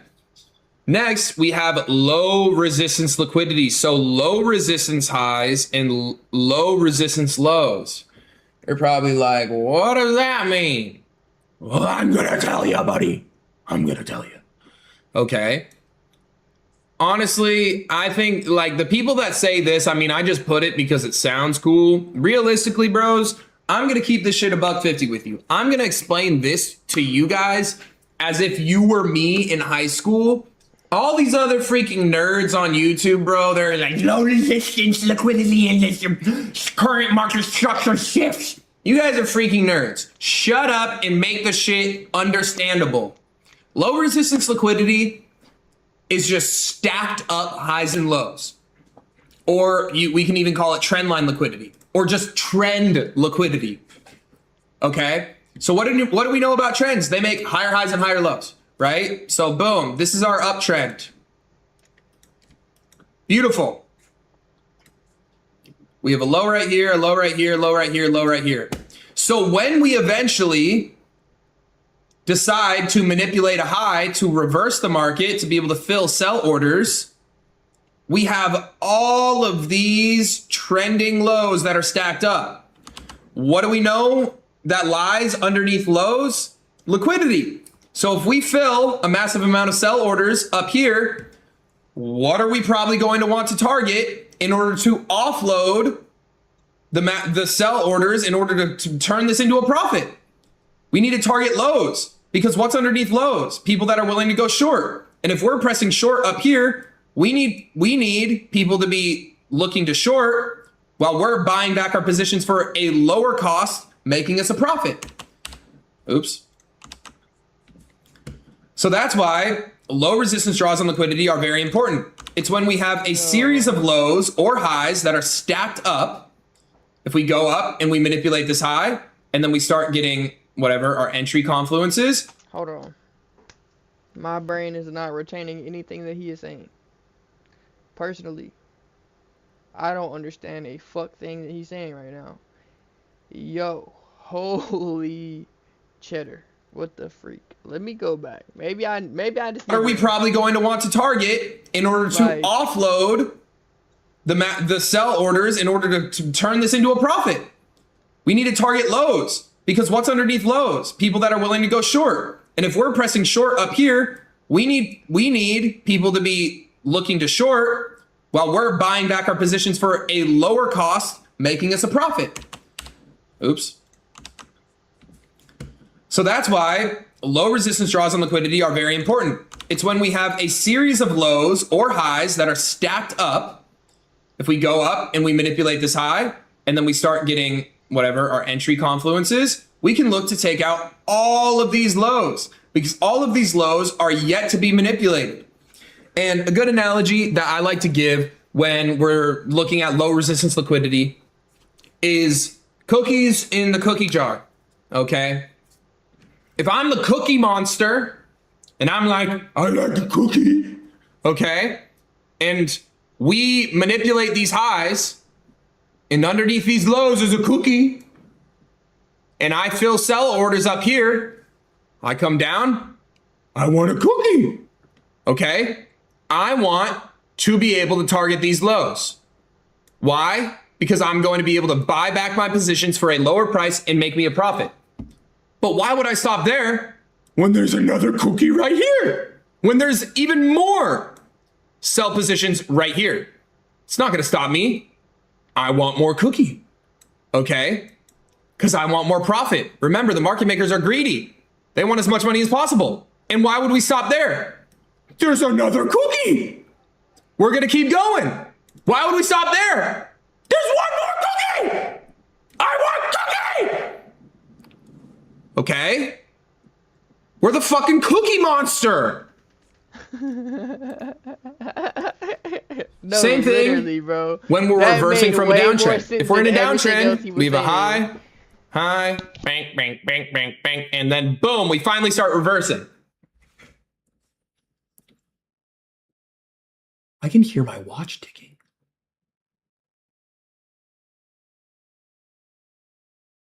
One, two, three, four, five, six, seven. Okay, sorry. I ended on 6, 7. Period. Okay, lock in. Let's lock in. Okay, when we're in a downtrend, boom. Let's say whatever. Price ends up manipulating these lows. There's cookie above this high, but why would we stop at this high? Because there's another cookie, and then there's another cookie, and then there's another cookie, and then there's another cookie, and then there's another cookie.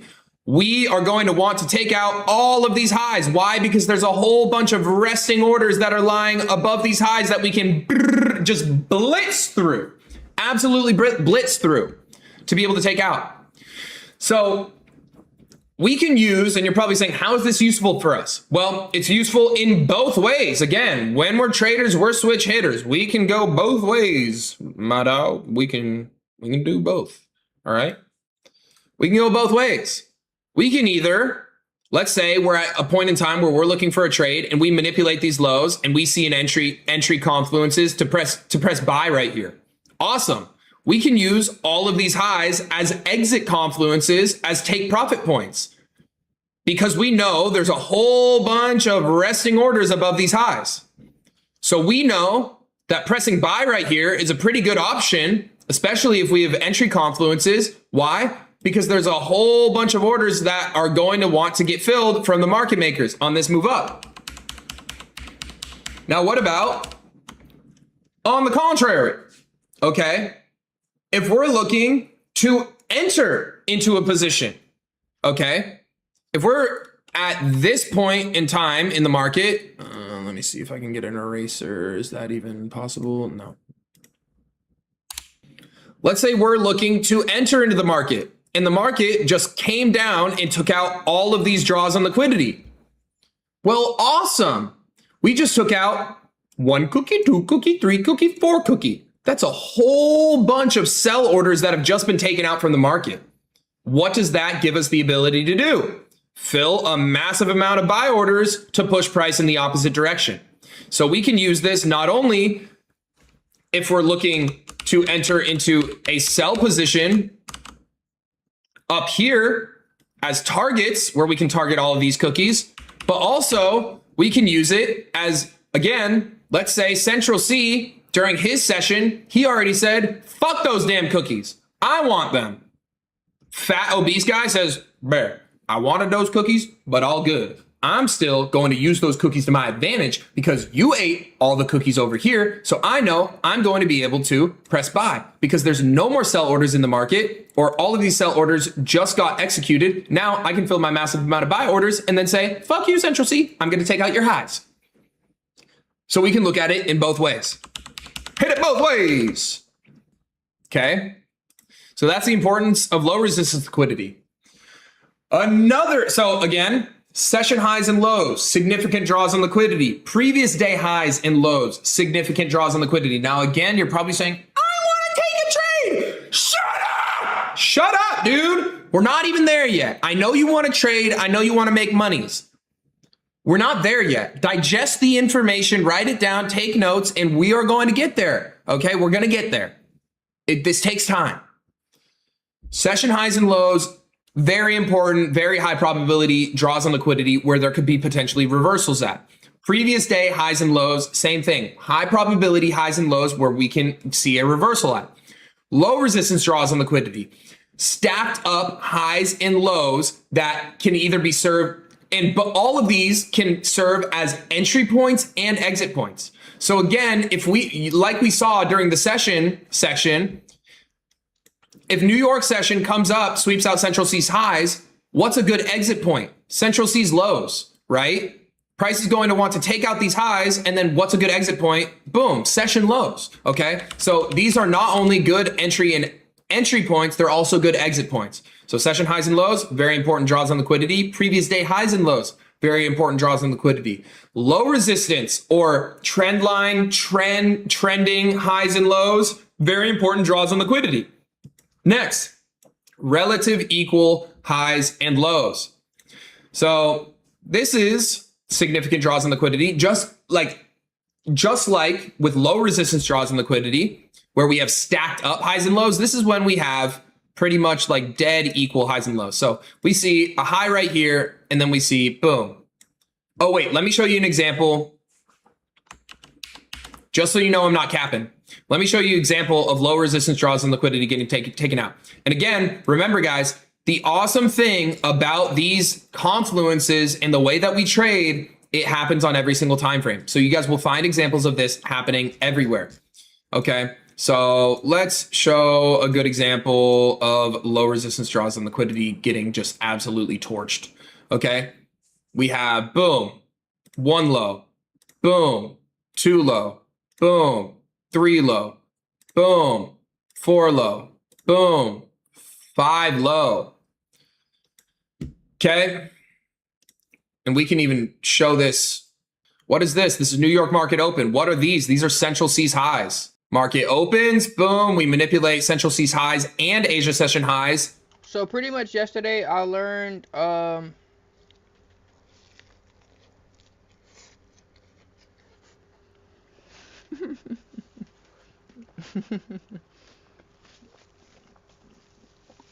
yesterday I learned what a candlestick was, what it represents.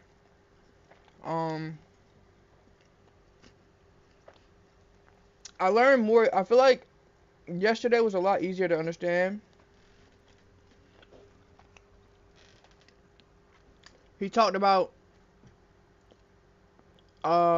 candlestick to what they are, and then trends.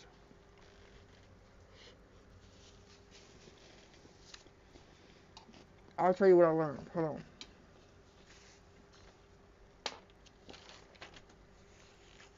Alright. So, one second.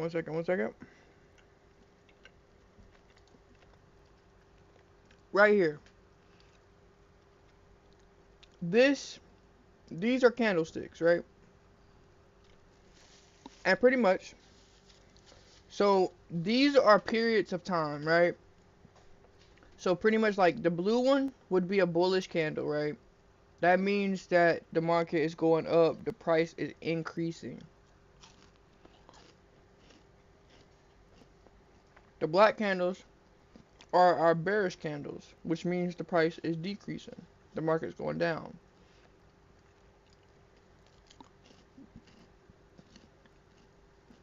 I'm trying to find one to use as a good example that you can really see. Alright, so fuck.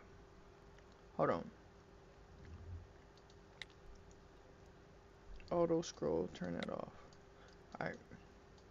So right here, I'll use one of these as an example. So you have the body, or this one here. You have the body of the candlestick, and then you have the wick. The wick ends right here up top. Pretty much what this means is whenever this time frame started, right, from this candle, it closed right here. It opened right here. So this is where, like, imagine like a stopwatch, right? So it started here, and then within that time frame, it went all the way up to 183, and it dropped all the way down to 183.0, right? So it's not a big movement, but it opened at 183.0 and it closed at 183.1. Alright? I know that doesn't make sense. You're like, what the fuck? So let me back up a little bit. A candlestick is a period of time, and it shows you where the price went and where the price opened and closed. Like I said, it opened with this in this instant. The blue ones, which are if you actually like open up a trading account, right? These will by default be shown in red and green, right? So the blue ones are the green ones and the black ones are the red ones. But I changed my colors just because he recommended do that, because psychologically, right? Green equals good and red equals bad, but that's not how you want to think about this, because you could profit from either one, right? You could profit from selling, or you could profit from buying.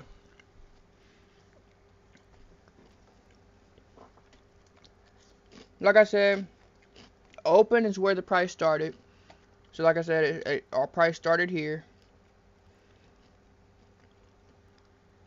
It dropped. The lowest that it went was down here, but it It didn't do nothing down here though, right? That just means, you know what? Hey, within the time frame, it started at 183.0. You know what? It went down at one point, and then it went all the way up here at one point. But whenever the time ended, it stopped right here. That's why you have the candlestick, right? That's why you have the candlestick. Trends is a series of higher highs or lower lows, right? A uptrend is whenever, like this right here, the high was up here the high was right here, and then the high went up here, and then the high went up here, and then the high went up here, then the high went up here, then the high went up here, then the high went up a little bit more, then it went up some more, right? And same thing with the lows. The lows get higher as well. The low started off here, then it went up here, then it went up here, then it went up here, then it went about right there, then it went here, then it went up here, then it finally ended up here before it started going back down, right? It even kept going up with this bearish candle. This is an uptrend. Pretty simple, pretty simple. It's going up. Now we're in a downtrend, right? Same thing backwards. Right here, it closed here, it started here, right? It's like, you know what? The high was 183.0. He's like, you know what? I'm gonna go down to 182.8. Then I'm gonna go down some more to 182.8. Then I'm gonna go down some more to 182.7, right? Downtrend, uptrend, right?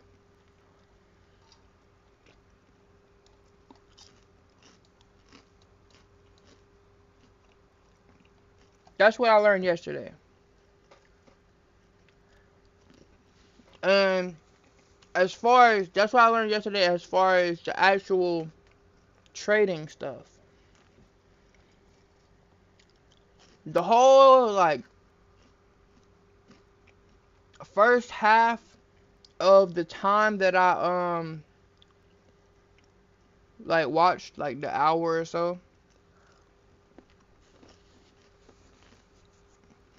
pretty much expressing how important it is to lose the relation to money, right? Your goal is not to make money. Your goal is to be a skilled trader, right? Scratch money out the equation, right? Because, I'm sorry for all the crunching.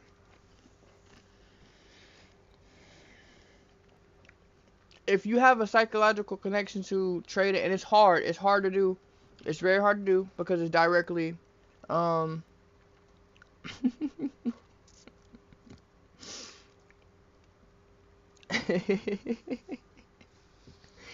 you explain better than him. All I learned is Cookie Monsters love cookies. But yeah, so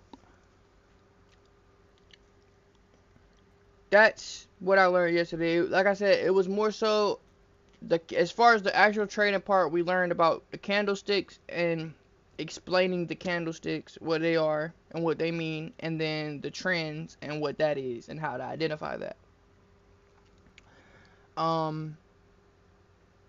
But the other portion of it that was not related to the actual trading was the mentality thing, like I said. Disassociating money out of the equation so that you are not making, like, emotional decisions. You don't want to make emotional decisions based off of losing money or making money, right? You don't want to lose money, but you don't want to be afraid, and that's why it's good. Always start out on a demo account, right? You don't want to use real money whenever you're first starting out because you want to learn the basics and understand what you're doing so that you can build your skills with no actual legit repercussions of that. Yeah, that's that. Pretty simple. Let me think. What else did I learn yesterday aside from that? Pretty much, obviously, it's like anything else, right?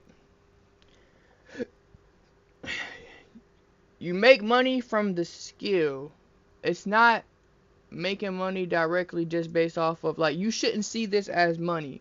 Like, whenever you're looking at this, whenever this goes up or whatever, you shouldn't look at it as, oh, this is just how much money I'm gonna make. No, right? Your goal is to get good at predicting where the market's gonna be with high probability every day, right? That's what he said. That's what he says. You are wanting to predict where, like, in the time, there's different time frames as well, right? So I could place a trade for a minute. I could place a trade for an hour. I could place a trade for a day. You could take long positions or short positions, right? So in this instance, I'm on a 1 minute time frame. As far, like, we're on a 1 hour time view, but I'm on a 1 minute time frame for my like, buying or selling, right? So I'll click it. Like right now, if I clicked it, wherever this blue line is where it's gonna put me whenever I start, right? So if I was to click it when it gets below this right here where it started, if I was like, you know what, I'm gonna buy, because I think that if it drops down here and then I buy and it keeps going up, I'll profit from predicting that it's gonna go up, right? See, it shows you think the market's gonna go up, or do you think the market's gonna go down? So from here, and it's very, very dependent on, like, understanding what you're looking at, right? So, like, okay, if I'm on, like I said, a 1 hour time frame, we're looking at what it's doing. Well, it looks like it was going to go up and then it dropped. It looked like it wanted to go up, but then it dropped again. It looked like it wanted to go up, it dropped, and then it went up, and then it dropped. And it was like, you know what? I don't know. I don't know what I want to do. I'm indecisive. I'm feeling like a wife whenever you ask her where she want to eat at. And you're like, oh, you know what? The price is going to drop a lot. Now it's going to test to see if it wants to go back up again. Oh, no. I still don't know where I want to eat at. And now we're still indecisive, right? It look, obviously, though, it is still dropping. It's dropping at a very slow pace. But it looks like we're on a downtrend. This would be considered a downtrend because right here, our highs were higher than what they are currently, lower than what they started out to be, right? So we on the downtrend. Now this could reverse depending on, you feel me, what the market wants to do. From my understanding, this is just people manipulating the price, right? Through buying shares or buying positions and then selling them. I don't fucking understand, to be completely honest with you. I don't understand the whole thing, for real, for real. Just being honest. I just know on the demo account, I ain't using no real money. I got $50,000 in 24. The 2480 is what I've made so far. These are the trades that I've made so far. And I've only gotten 2 wrong so far. So far, I fucked up twice. Okay. I still don't, I feel like these were all luck, to be completely honest with you. I feel like they were all luck just because, you know, it was just predictions. It was just guessing. For real, for real. There was no strategic. Oh, okay. So this is what it's doing over here, and then like, yeah, it's definitely gonna go do that. Like right now, like I said, we on a downtrend, and it continues to go down, right? But that right there, I'm on the minute. So if I was like, you know what, it's gonna go down, and then I place a sell position, right? It could fuck around within the next minute and start going back up, and then I'm like, I'm losing money, right? Which it's not actual money, but I would be actually losing money. We don't want to do that. So what we gonna do is take our dumb ass right back to the video and learn some more before we even start on the demo account. Before we even start on the demo account, I don't even want to lose the fake money, yo. I don't even want to lose no fake money, so we gonna be smart and strategic. That way I can run up 100,000 in fake racks, right? Yo, if you enjoy the content, bro, make sure you tap in, bro. I be playing Roblox. And every now and then I play Fortnite, and every now and then I play some Siege. But I be on Roblox, and you feel me? We trying to be productive as well. We trying to learn some shit that matters. Cause I'm tired of being fucking broke. You feel what I'm saying? So we gonna try to learn how to invest. That way, once I get this money coming in, feel me, from my job, then I can start investing a little bit of my actual money and trying to multiply that shit. Yeah. And then what do we have? We have a whole bunch of stacked up cookies. But again, I'm sorry, but again, the goal is not to become good at making money, right?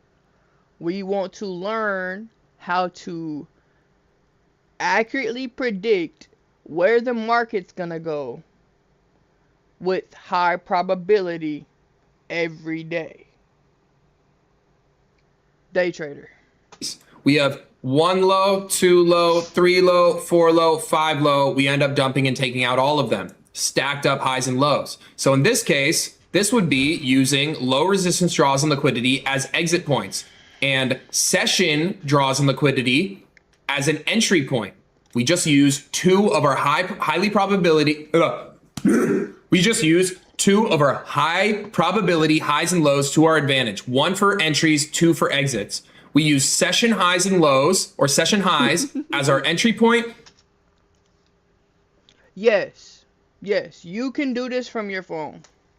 Believe it or not, there are hella millionaires. Like, whenever they tell you, I'm gonna be honest with you, in my personal opinion, and this is just my personal opinion, right? This is an opinion, not a fact.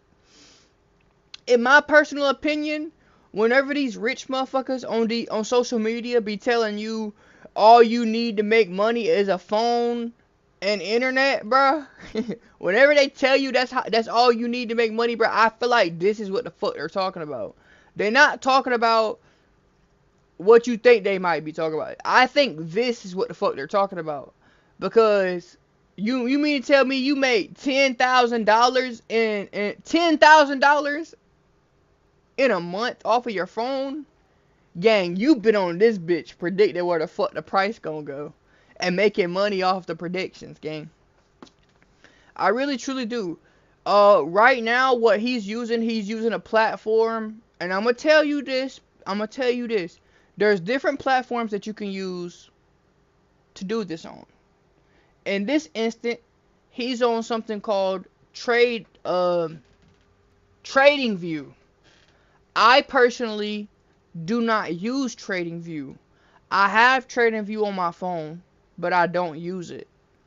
That shit, for me, actually, to be real with you, I'm not even trying. I personally ain't trying to do this shit on my phone, right? Now, there's not this is an app right here. TradingView is an app. TradingView is an app. The one that I'm using is called Pocket Option. It's called Pocket Option, right? This is not an app. This is a website. You have to use it from your Safari. If you have an iPhone, you're going to want to use it from Safari. Or if you don't have an iPhone, you're going to want to use it from whatever your search browser is, right? So in this instant, you're going to have to search up Pocket Option. The best thing that you could do, like for example, if you do have an iPhone, is you can go to the Pocket Option website, and then there's a way for you to make the website show up on your phone as an app. So you click it, and it takes you to the website without having to search it up. That's what I do for like different things that aren't apps, right? Probably your best bet. But yeah, Pocket Option, that's what I went with. Just because the person that is like teaching me, right? This is just me doing my own personal learning journey, right? But there's another person, one of my mutuals, social media content creator. He is kind of what got me into it. For real. He's what got me into it. So I'm gonna be learning from him and his little strategy and shit, while also trying to learn my own information. That way, whenever he's trying to teach me, I know what he's talking about, right? Because right now, if he was to try to tell me anything about this, I don't even know how to use the website. Like I said, this is my second day. This is my second day ever, right? But yes, to answer your question, you can make cookies off of your phone. You can demo trade, yes. If I'm not mistaken, every trading platform is going to have a demo option for you. If I'm not mistaken, again, that is not a fact. That is, I think, right? Pocket Option does have a demo option right here. They give you $50,000. This is only the surface. There are things called funded accounts. There's things called funded accounts, which I have not got into yet. Pretty much what a funded account is. I'm just telling you unnecessary information right now. So this is just extra. This is like a fun fact. Funded accounts, you can pay, right, a certain amount of money to get access to like $150,000. Real money, by the way, to trade with. But that's just some interest. That's just an interesting fact. So like, if you're like, you know what, I don't have a bunch of money to be. I don't have like a lot of money. Like, I don't have thousands of dollars to be able to invest into trading. Well, the good news is with these funded accounts, you could pay a few $100s. If I'm not mistaken, what I had seen, it was like $150 or some shit like that you have to pay to get access to a funded account that has like $150,000 that you can use to trade. But there's different. That's something again, that don't take any of that. Like, don't even worry about that right now, because we gotta learn the basics. That's just a little fun fact before we get back into this cookie. And then low resistance draws and liquidity as our exit point. Exit here, exit here, exit here, exit here, exit here. Let's show another example in the opposite direction. This is perfect. What do we have? High. What else do we have? Another high. What else do we have? Another high. What else do we have? Another high. So we have, what is this? A downtrend, high, lower high, lower high, lower high. Okay. We're in a downtrend. We start reversing. We take out this high, this high, this high, this high. And now we can use low resistance draws on liquidity in this example for an entry. We came up, took out all of these highs. What is that going to give the market the opportunity to do? Because there's buy orders sitting above every single one of these highs. It's going to give the market the opportunity to fill sell orders and then cause the market to go down. And then what do we notice within this? Once we fill the sell orders, what are we looking to target? We have a low, we have a low, we have a low. So once we go up and take out all of those low resistance highs, we sweep them, and then where do we go and target? All of these low resistance lows. Simple, simple, simple, simple, simple. Next is relative equal highs and lows. Okay. Same thing as low resistance draws and liquidity, essentially, but it's just when we have two highs that are either equal to each other, so dead equal in price, so the same exact price, or just like right underneath it, okay? Relative equal highs and lows, and equal highs and lows, it's pretty much the same thing as low resistance draws and liquidity. Why? Because it's like, hey, what do we have above these highs? Buy orders, 2 cookies better than 1, right? And then even better if it's equal highs and lows, right? So if we have the same exact price for both of these highs, there's 4 times the amount of buy orders. Why? Because there's people that are going to get stopped out from their sells on this move down. Okay. There's people that are looking to go long above this high. There's people that are going to get stopped out from their sells on this move down. And then there's people looking to go long above this high. So there's 2 sets of buy orders above this high, 2 sets of buy orders above this high. Boom. Whole bunch of cookies. Bow. Okay. Same exact situation. Same thing with the lows. Okay. It's just when we have 2 equally priced lows or 2 lows that are very, very close in price.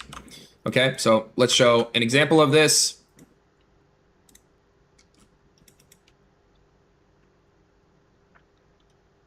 I want to find a good example. Like I'm seeing equal highs and equal lows getting manipulated. Oh, this is good. This is a good one here. Okay. So here, these 2 lows, I mean, close enough. Okay. This is a good enough example. Okay. Low right here, low right here. Literally 50 cents apart. Okay. The market sees, boom, relative equal lows or equal lows, manipulates it. What does that give the market the opportunity to do? 4 times the amount of cookies underneath here, buy positions, bow, pushes price back above these highs. Okay. Let me find one more example, but for highs, and then we'll show you guys data highs and data lows.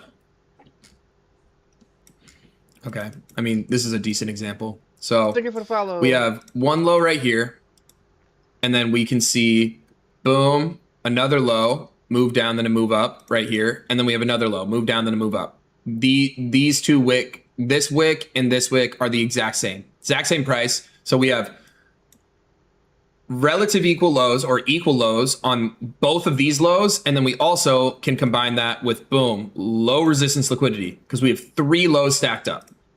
Okay, this is on the low time frame. It doesn't really matter, but it showcases the concept and just proves the point of this happens on every single time frame. Okay, so price comes up, we start reversing. When we start reversing, what can we do? We can look. I mean, this is another good example. We have, boom, 1 cookie here, 2, 3, 4 cookies. What is the market going to want to do? Target all of those lows. There you go. Relative equal lows.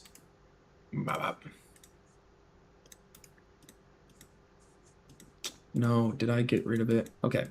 Doesn't matter, because the last one is data highs and data lows. What are data highs and data lows? Data highs and data lows are news data highs and news data lows. Okay, so this is coming after high impact news events. Okay, so what we can do is we can go on to this handy dandy website called Forex Factory. And what we are going to look for is red news folders. Okay, so this, and we'll talk about high impact news and like risk management stuff later in this series. But essentially, what we can do is we can look at these high impact news events. Okay, like on the 13th, I believe. Yeah, so the 13th, we have CPI news data coming out, okay? And this comes out an hour before market open. I'm in Puerto Rico, so this shows me Puerto Rico time. This is coming out at 8:30 a.m. Eastern time, okay? 9:30 a.m. my time, but 8:30 a.m. Eastern time. Okay, so I'll show you guys an example of previous CPI. Hopefully it plays out, because I wasn't trading for all of December, so this will be good. I don't even know. We'll see if it can demonstrate it well enough. But essentially, when we have these high impact news events, the candles will be very drastic, right? Because it's like, boom, we get very important macroeconomic data about our country. And in turn, the NASDAQ and the S&P 500, when these news announcements come out, it drastically affects the market, okay? And it drastically affects the market on the low time frames. So what we can do is the highs of the news candles and the lows of the news candles are very, very beneficial for us and serve as high probability draws in liquidity. Same thing as all these other draws in liquidity. We're just looking at the highs and the lows of the news candles. So what we'll do is we'll look at December and we'll look through and try and find CPI news data from December 18th. Okay, awesome. 18th of December. So let's see if this ends up working in our favor here. Kind of. Not so much on this day. Let's try and find a better example of it just manipulating news candle highs. Because again, like I was telling you guys, you're probably saying, well, okay, I'm just gonna give up now because this didn't work. No, that's not the case. Again, remember, these high probability highs and lows, it just gives the market makers the opportunity. So again, just pressing sell when we push above a data high, or pressing buy when we push underneath a data low, or pressing sell when we push above a London high, or pressing buy when we push underneath the London session low, that is not a good way to trade because we need other confluences to confirm that price is actually going to move in the direction that we want it to move. Okay. But we can just show this example here. Okay. I mean, this, like, we kind of get it. So this is market open. This is when news data came out. Okay. This is the news data candle high. This is the news data candle low. Okay. So boom. This news data wasn't like super drastic as other typical CPI news data candles are, but this is pretty much what we would mark out. We would mark out the high and the low of the news data candle, and then this could be used as a draw on liquidity. Let's see if we can go to, November, there was the government shutdown, so I don't know if we had PPI news data on the 25th. Maybe let's try and look at that. Let's see if PPI news data moved the market at all on the November 25th. Not really so much. Let's see if we can find a good example of news data. We've unemployment claims, maybe. Let's see, November 20th.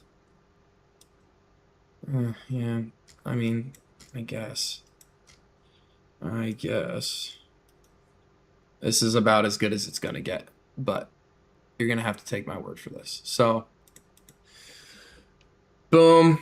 These are the highs. So this right here, 8:30. When is this? 25th. Oh wait, 20th. Oops. And it's still not the best, but whatever. This is when unemployment claims came out. This is, we can see we're not using the high as a reversal point. We're really using this like really this high time frame high. But what are we able to use as a take profit point? Data lows. So again, we get manipulation. We don't really use this high as much of a manipulation point. Really, it was just taking out this high time frame high, and then we get a reversal, and then we end up taking out this news data low. And it kind of sucks because we didn't get much news data throughout this government shutdown. Non-farm, and we haven't, like, this upcoming week is going to be good. This is actually perfect for you guys to look for examples of this coming up, because this entire week we have a whole bunch of news. Okay, so like tomorrow, or I guess today is when you guys will be watching this. Look and see what happens on ISM manufacturing PMI. Okay, this comes out at 10 a.m. Eastern time. So if you guys traded today, look at what happened to the ISM manufacturing PMI candle, see if we manipulated the high, see if we targeted the low. But that is pretty much the last form of high probability draws on liquidity, highs and lows, that we can use to target or use as exit points within our strategy. Now, I know that was very long, very hard, okay, for you guys to consume, but hopefully that elevated your guys' understanding of liquidity a little bit more. I know that was a very long lesson, but hopefully that helped you guys understand liquidity a little bit better, instead of just saying, hey, yeah, look above highs and look below lows. And as we get into creating our strategy and putting all of this together, you're going to see tomorrow we're going to be talking about fair value gaps and imbalances. Okay, that's essentially talking about internal liquidity. Okay, because this is something that you guys are going to hear me say a lot throughout the series. Price is always either looking to take out external liquidity, which is highs and lows, or fill imbalances, which is internal liquidity, okay, which is typically like fair value gaps and imbalances, okay? And there's a bunch of different imbalances that we can talk about, not just fair value gaps. There's going to be imbalances and then imbalances like advanced concepts, just like we did with liquidity, okay? So keep your notebooks out, and your guys' homework for today is not only to get Panda Express while listening to Central C while eating a Big Mac, so you guys can understand how all the sessions work together. The other thing that I need you guys to do is practice marking out the sessions, and then just look at how sessions, just like how we did today, sweep out the session highs and then target the session lows, and then also do the same thing with previous day highs and previous day lows. Do the same thing with relative equal highs and relative equal lows. Do the same thing with low resistance highs and low resistance lows, or just trending highs and trending lows. And then last but not least, if you guys want to do a little extra credit, go through Forex Factory, find a bunch of high impact news events, and then see how we use data highs and data lows as draws on liquidity for either potential entries or potential exits. Even if you guys don't necessarily have a strategy yet, just start trying to formulate in your head, like, okay, we sweep out highs to then target lows. That is the forefront of our strategy. We're using draws on liquidity to target other draws. Okay, so we sweep out highs, we're looking for sells down to lows. We sweep out lows, we're looking for buys up to highs. You guys are slowly but surely starting to get this. Love and appreciate you guys. I'll see you guys tomorrow. What is going on, sexy people? Welcome to Break of Structure. Let's get into this. What is Break of Structure? Why is it useful for us? And how can we apply it to the charts? And how can we apply Break of Structure?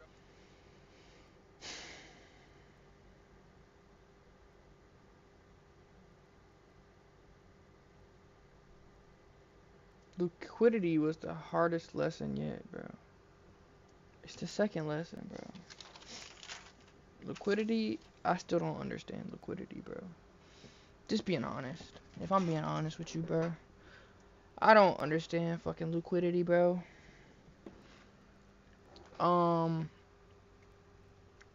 What is liquidity? Those would be the resting orders that are above highs and below.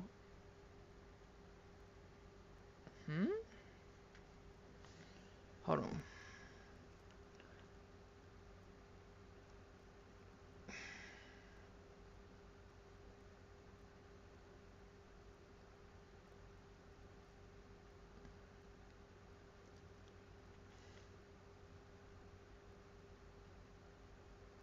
I really didn't learn anything from that, yeah. If I'm just being so completely honest, I didn't learn nothing from that at all.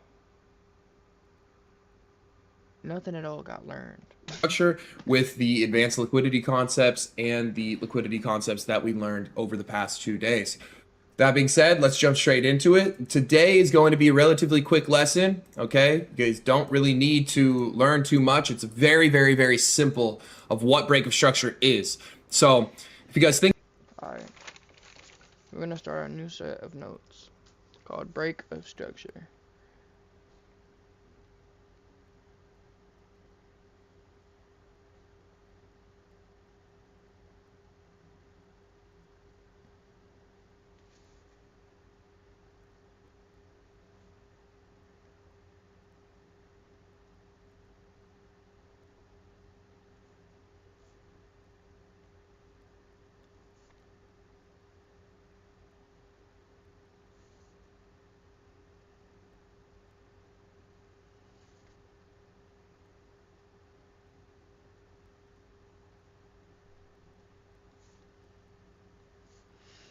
back to, I think it was like day 3 or 4 when we learned about how the market moves, what trends are. Okay, so we know that uptrends move in higher highs and higher lows. Boom.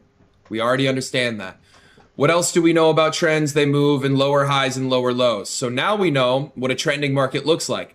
Now, this is market structure. We have a high, then a low, higher, low, higher, low, higher, high, higher, low. In a downtrend, it's a low, a high, lower, low, lower, high, lower, low, lower, high, lower, low, lower, high, lower, low, lower, high. Okay, that's how the market moves. And that is market structure. So when we're in a downtrend, we're in bullish market structure, or sorry, when we're in an uptrend, we are in bullish market structure. And when we're in a downtrend, we are in bearish market structure. So if we think about the word of the confluence that we are learning today, what does break of structure mean? It means when the current market structure that price is in breaks. So how do we break a bullish market? How do we break bullish market structure or an uptrend? Well, if we're forming higher highs and higher lows, what would be a market structure break? We would have to break underneath the higher low and in turn make a lower low, and then in turn make a lower high, and then boom, that is a market structure shift. That is a break of structure, okay? And then on the flip side, what's a break of structure to the upside when we're in a downtrend? We're making low, high, lower low, lower high, lower low, lower high. We have to push and break above a high to end up making a higher high, then creating a higher low. That is a shift in market structure to the upside when we are in a downtrend. So you're probably saying, well, how do we identify this on the chart? It is very, very easy. It's just like how you guys were using and identifying uptrends. If you guys did your homework on that day, where we're looking for higher highs, higher lows, higher highs, higher lows. It's as simple as looking on the chart and seeing, okay, we're making higher highs and higher lows at this point in time, and all that we're looking for is the most recent low to get closed underneath. That is when we break bullish market structure. Now, in the same way, but in the opposite direction, if we're in a downtrend making lower lows and lower highs, how do we see a market structure break to the upside? We need to see a candle closure above the most recent high. Emphasis on the most recent high. So if we are looking at price action, are we looking at this low to get broken? No, because this is the most recent low. Are we looking for this low to get broken? No, because this is the most recent low. Are we looking for this high to get broken above? No, because this is the most recent high. Hopefully you guys get that. Now, with that being said, let's go onto the chart. Like I said, this is going to be very, very easy, very, very simple for you guys to understand. Let's look from this point onward. What are we in? Well, we have a high, then we have a low, then we have a higher high, then we have a higher low. Awesome, we're in an uptrend. We go up, we make a higher high, we go down, we make a higher low. We go up, we make a higher high, then, what do? We make a lower low. When do we break structure? When we see a candle closure underneath the most recent low. So if we go on here and we see, okay, what are we in? We just identified bullish structure. We have a high, a low, higher high, higher low, higher high, higher low, higher high. Somebody pooped his pants. If we go on here, we can, again, if we're looking for a change in market structure, all that we're going to be doing is, if we're looking for a change in market structure to the downside, all that we're going to be doing is we're going to be monitoring the most recent lows that are made within the uptrend. So this was the most recent low. When do we break structure? Is it on this candle? This is a good example right here. No, it's not on this candle. This is a very difficult one to read because we don't actually close underneath the low right here because the candle body is equal with this low. We need the candle body to close underneath the lowest point of the most recent low. So when do we actually get that break of structure? We get the break of structure right here on the S&P 500. And then from there, what are we now in? We're in a downtrend. We have a high, a low, lower high, lower low, making a lower high right now, potentially going to make a lower low. And I'm actually in a short position right now from all of this market structure, believe it or not. Eventually, you guys are going to be able to take trades like this, and you guys are eventually going to start making money. But that's not what we're here to talk about just yet. Again, the goal is for us to be able to accurately predict price action on a daily basis with a high probability. And without these confluences, we are going to be unable to do that.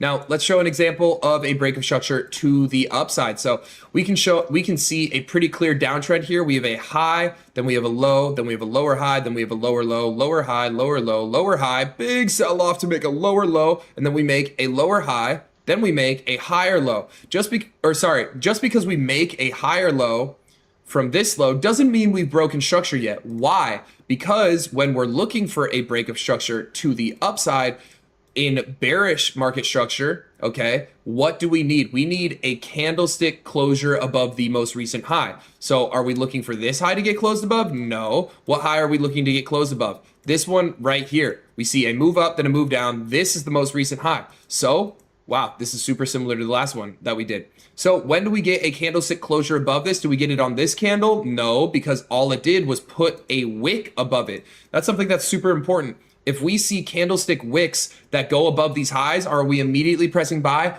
Absolutely not. We need to wait until a full candlestick closes above the most recent high, and then we can say, awesome.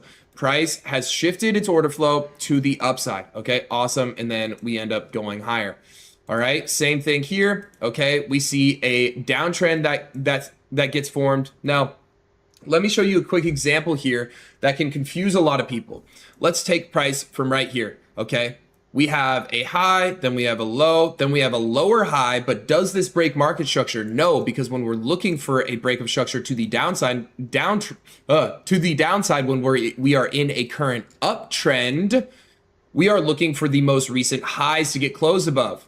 When we are looking for a break of structure to the downside, we are looking for the most recent lows to get closed below. We are in an uptrend. So what are we doing? We are monitoring the lows. So we have a move down, then a move up. Awesome. This is the most recent low right here. We have a move up, then a move down. This is a high. Is it higher than this high? No. But does that mean we've broken structure to the downside? No, because in order for us to break structure to the downside, we are only monitoring the lows that are formed on the chart, and specifically the most recent lows that are formed within the trend. So following that, we end up putting in a new low. So we have a move down, then a move up. Awesome. Now this is the low that we're monitoring. Do we see a candlestick closure underneath that? No. Awesome. We have a high, then we go up, we make a higher high. Awesome. Then we get a move down, then a move up. Awesome. A higher low. Now this is the low that we're monitoring to look for a break of structure to the downside. We make a higher high. We come down and we make a drastically lower low. Okay. Look at this candlestick wick. It comes all the way down here. Is this a break of structure? Is this a break of structure? No. This is not a break of structure. No! Why is it not a break of structure? Because why is it not a break of structure? Because we don't get a candlestick closure underneath this low. So we get a move down, then a move up. Okay. Move down, then a move up. Where's now our most recent low? Now this is the most recent low that we're monitoring within this uptrend. We're still in an uptrend, even though we end up making a lower high and a lower low. We need a candlestick closure underneath the low. We see a move down, then a move up. Awesome. That's a new low that we're monitoring. Now do we get a break of structure to the downside? Yes. When do we get it? On this candlestick closure underneath this low. And then from there, we end up making a lower high, lower low, lower high, higher low, and then boom, we start the reversal one more time back to the upside once we close above this high right here. That is all break of structure is. It's a very, very simple concept. It's a very simple confluence, and we are going to be using it side by side in tandem with liquidity sweeps. It's very beneficial. I can literally show you guys this working in real time right now on the S&P 500. Price pushes up, takes out this high right here. And then if we go down to the lower time frames, how can we identify the change in order flow and the filling of those orders on that liquidity sweep? Again, price comes up, takes out high time frame draws on liquidity, a bunch of highs. What can we do? We can scale down to the lower time frame and we can see that those orders are getting filled. How? Through a low time frame, 5-minute change in trend. How can we identify change in trend? by spotting break of structure. Boom, we get a break of structure, and now we are trending lower. Why do we know that we were going to go lower from there? Well, because we had a bunch of resting orders that had the opportunity to get filled up here. How did we know that they got filled? Because we saw a change in the current bullish market structure on the low time frame. There are other confluences that come into play with this. It's not just as simple as, okay, we pushed above a high and we got a break of structure to the downside, so price is obviously going to go lower. But you guys are hopefully starting to understand what we are looking for in the markets by slowly putting these confluences together. Okay, so today was very, very simple, very, very easy, covering break of structure, how to understand when a trend is changing structure to the upside, changing structure to the downside, how to identify it. Again, it's not a candlestick wick, it's a candlestick closure, and we are monitoring the most recent highs and the most recent lows in the market.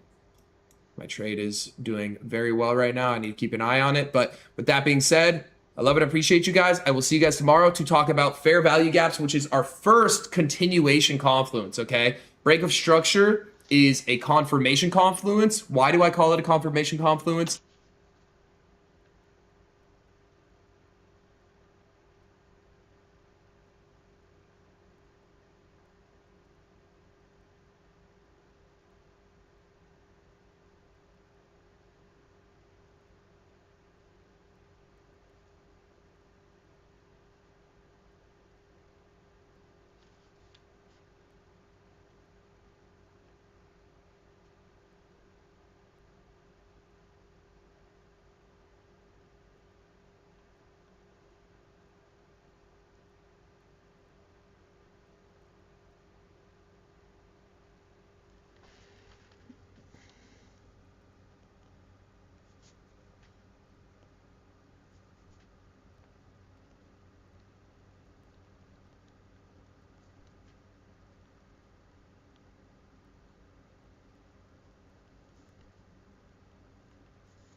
Alright.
most recent lows in the market. My trade is doing very well right now. I need to keep an eye on it. But with that being said, I love it. I appreciate you guys. I will see you guys tomorrow to talk about fair value gaps, which is our first continuation confluence, okay? Break of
I don't think I wrote that down right. how to identify it. Again, it's not a candlestick wick, it's a candlestick. We need the candle body to close underneath the lowest point of the most recent low. So when do we actually get that break of structure? We get the break of structure right here on the S&P 500. And then from there, what are we now in? We're in a downtrend. We have a high, a low, lower high, lower low, making a lower high right now, potentially going to make a lower low. And I'm actually in a short position right now from all of this market structure, believe it or not. Eventually, you guys are going to be able to take trades like this, and you guys are eventually going to start making money. But that's not what we're here to talk about just yet. Again, the goal is for us to be able to accurately predict price action on a daily basis with a high probability. And without these confluences, we are going to be unable to do that.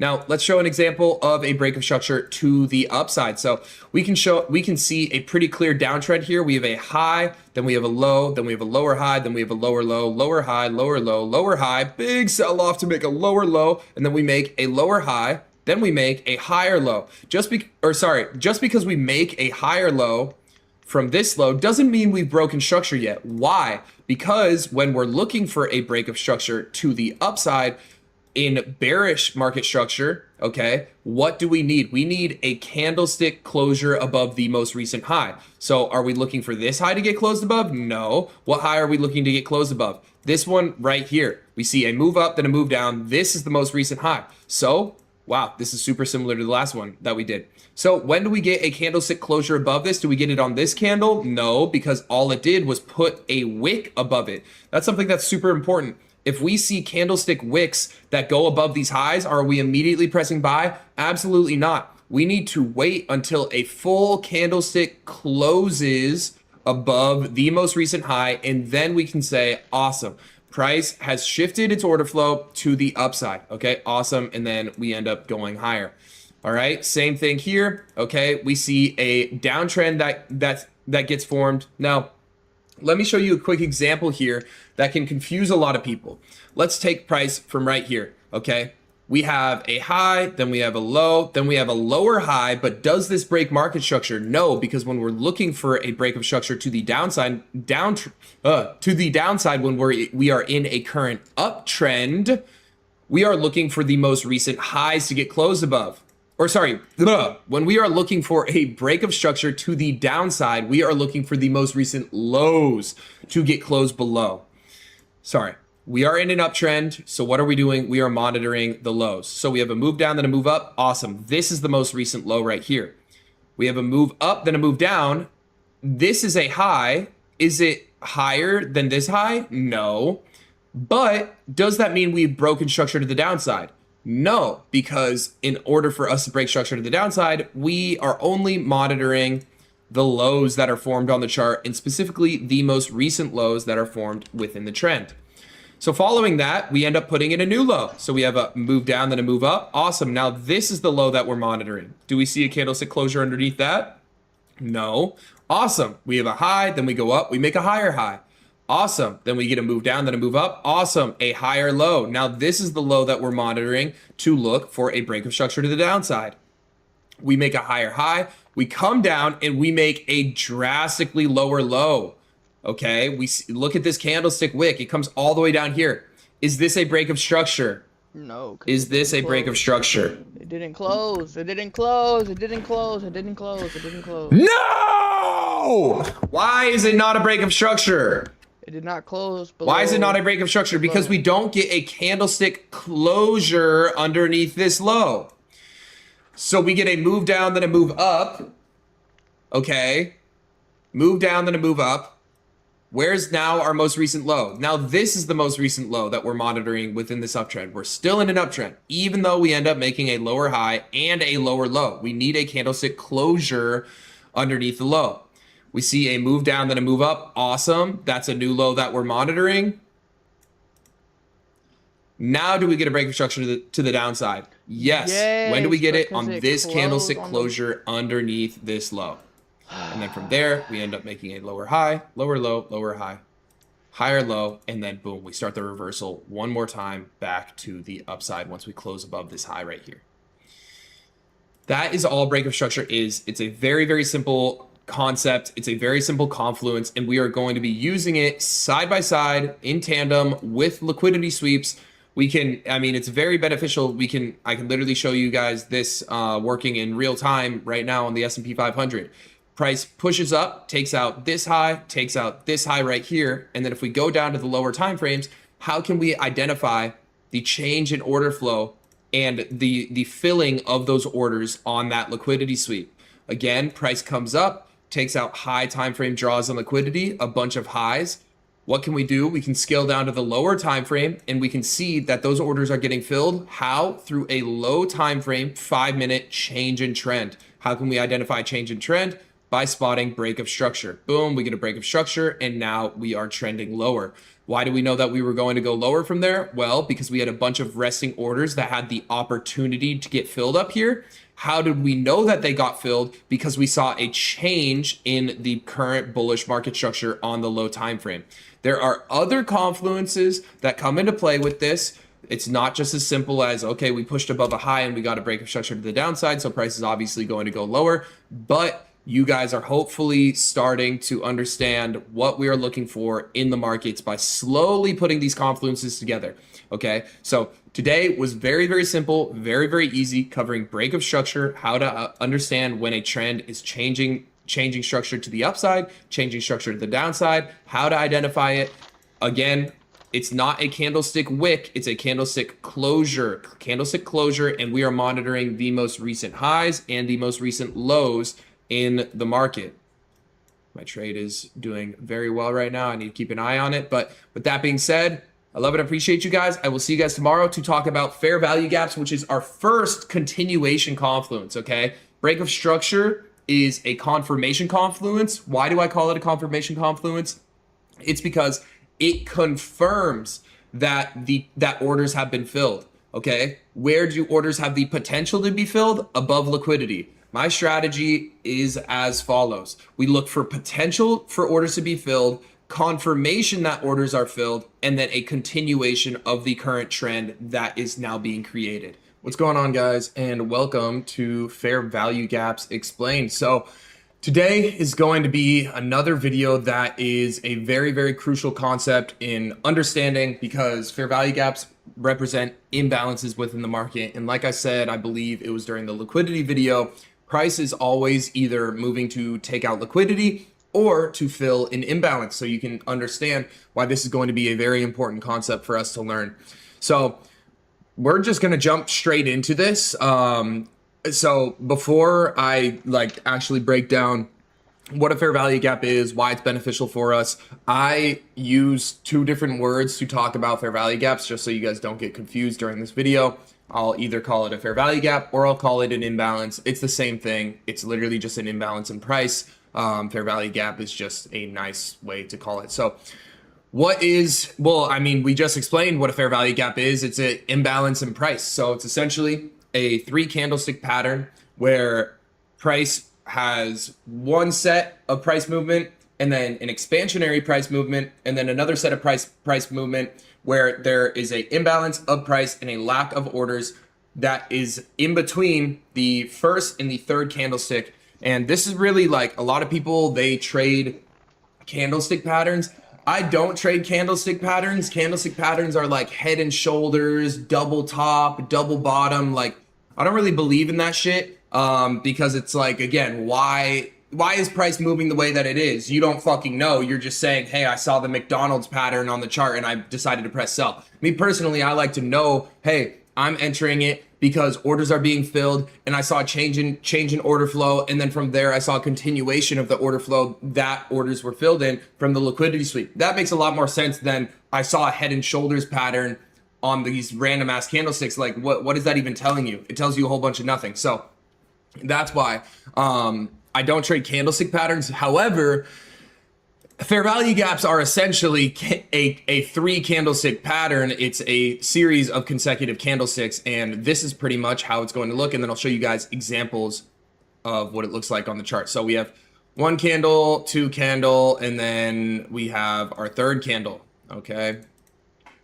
And we'll go ahead and we'll use little trend lines to the wicks of the candle. This bottom wick doesn't really matter. This candle's wick doesn't really matter either. We can just do it like this. Really just the top and the bottom wick matter. So this is essentially what a fair value gap looks like. Okay, I really only drew out the necessary portions of this, but it's a 3 candlestick pattern where we have the first candlestick, okay, and then we have a wick that goes up. We have the expansionary candle, okay, so the candle that pushes price pretty drastically up. This is an example of a bullish fair value gap. And then we have the 3rd candle. Fair value gaps, we do not see color, okay? So fair value gaps, we are not racist We do not care what color the first or the third candlesticks are, okay? Now, you're probably saying, okay, well, what if this was a bullish candlestick? Then the bullish candlestick would just look like this. We would just flip this shit right on around. Okay, let me move this away. If it was a bullish candlestick, it would look like this, and this would still be a fair value gap, okay? The first candlestick could even be a down candle, okay? So the candle could look something like this, okay? And this would still be a fair value gap, okay? So this can be a, well, this is still actually an up candle. So how do I make, well, yeah, okay, yeah, because the first one was actually a down candle. So let's say it looks like this. There we go. This is a down candle here. This is still a fair value gap. Okay. All that we need in order for there to be a fair value gap is a gap between the first candle's top wick and the third candle's bottom wick. Okay. So this is where we have an imbalance in price. Now, why is there an imbalance in price? Well, let's think about our candlestick anatomy real quick. Price opened up here, right? And at some point in time, price pushed up here. And then what happened? We had sell orders that ended up pushing price down. So we had buy orders that pushed price up, and then we had sell orders up here to push price down. And then we eventually had sell orders that caused us to close right here. This next candle, we open, and then we get buy orders that boom, push price all the way up here. And then we have sell orders that pushes price down. And then from here, we have open, and then we have buy orders that push price up, and then we have sell orders that push price all the way down to here. Okay, so what do we notice? We notice that there is a lack of sell orders within this gap. How do we know that? Because at some point in time, price pushed up, okay, and then what happened? There were sell orders to push price down to have price actually end up closing this as a bearish candlestick. And again, the first and the third candle, we do not see color. We do not care what the first and the third candlestick color is. Why? We only care about the candlestick wicks and to see if there's a gap in between the first candle's top wick and the third candle's bottom wick. Okay, if we look at this third candle, what happens? We get sell orders that push price down to here and then buy orders that push price back up. So where is there a lack of sell orders in the market in this candlestick pattern? All within this gap here.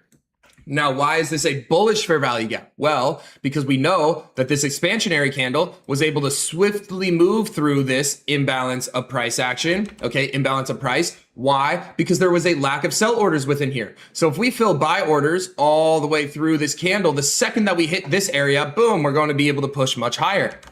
Same thing happens when we want to go revisit this candle. Okay, so this third candle closed up here. What will typically happen is price will want to come down, and if price ends up filling this gap and we see buy orders out of it, what will that cause price to do? It will cause price to push higher. Okay, this is what I call a continuation confluence, because in this case, we are already in an uptrend, and this is a confluence that helps us identify a continuation of the trend. Okay, how do we see continuation? Well, price is going to come down into this imbalance of price action where there's a lack of sell orders. And if we see buy orders pushing price up and out of that, we know that the trend is going to continue higher. Why? Because there's a lack of sell orders. And if we fill buy orders right here, it's going to cause price to push higher.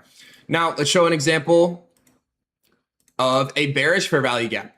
Okay, so we have a candle right here. Again, it doesn't, the first and the third candle, it does not matter what color they are. Okay, really, the only candlestick color that matters is the one in the middle. Okay, so this one is a down candle. Okay, so we have an up candle, then a down candle, and then we can even have another down candle right here. Again, the first and the third candlesticks, it does not matter. And in this case, we are looking for a lack of buy orders. Okay, so we're going to take, for a bearish fair value gap, we're going to take it from the bottom wick of the first candle and the top wick of the third candle. And as long as there is a gap between the two, as long as there is a gap in between the two, then this is imbalanced price action. Why is it imbalanced? Because at some point in time, price had sell orders that pushed price down here, but then had buy orders to push it back up. Price opened right here. At some point in time, we had buy orders that push it up to here, but the buy orders stopped and then price ended up coming back down. So where is there a lack of buy orders within the market? all the way through here. How do we know that there's a lack of buy orders? Well, on this candlestick, we were only able to push price down here and then up, buy orders pushed it back up. And then on this expansionary candle, what were we able to do? Move very swiftly through this imbalance gap. How do we know that it's an imbalance? By looking at the third candlestick and seeing, oh, buy orders were only able to push price up to here. So what do we know that is in between these two candlestick wicks? We know that there's a lack of buy orders. So if we are in a downtrend and price pushes into this imbalance price action and we see sell orders coming out of that, what do we know? We know that sell orders have been filled within a price range where there's a lack of buy orders. And what is that going to cause the market to do? Because there's a lack of buy orders, there's going to be no sort of hesitation. If we are able to fill sell orders in this gap, we are going to be able to push price lower. Okay. So all a fair value gap is either in a bullish sense, there's a lack of sell orders within a current price range. And then in a bearish fair value gap, there's a lack of buy orders within a price range. Okay.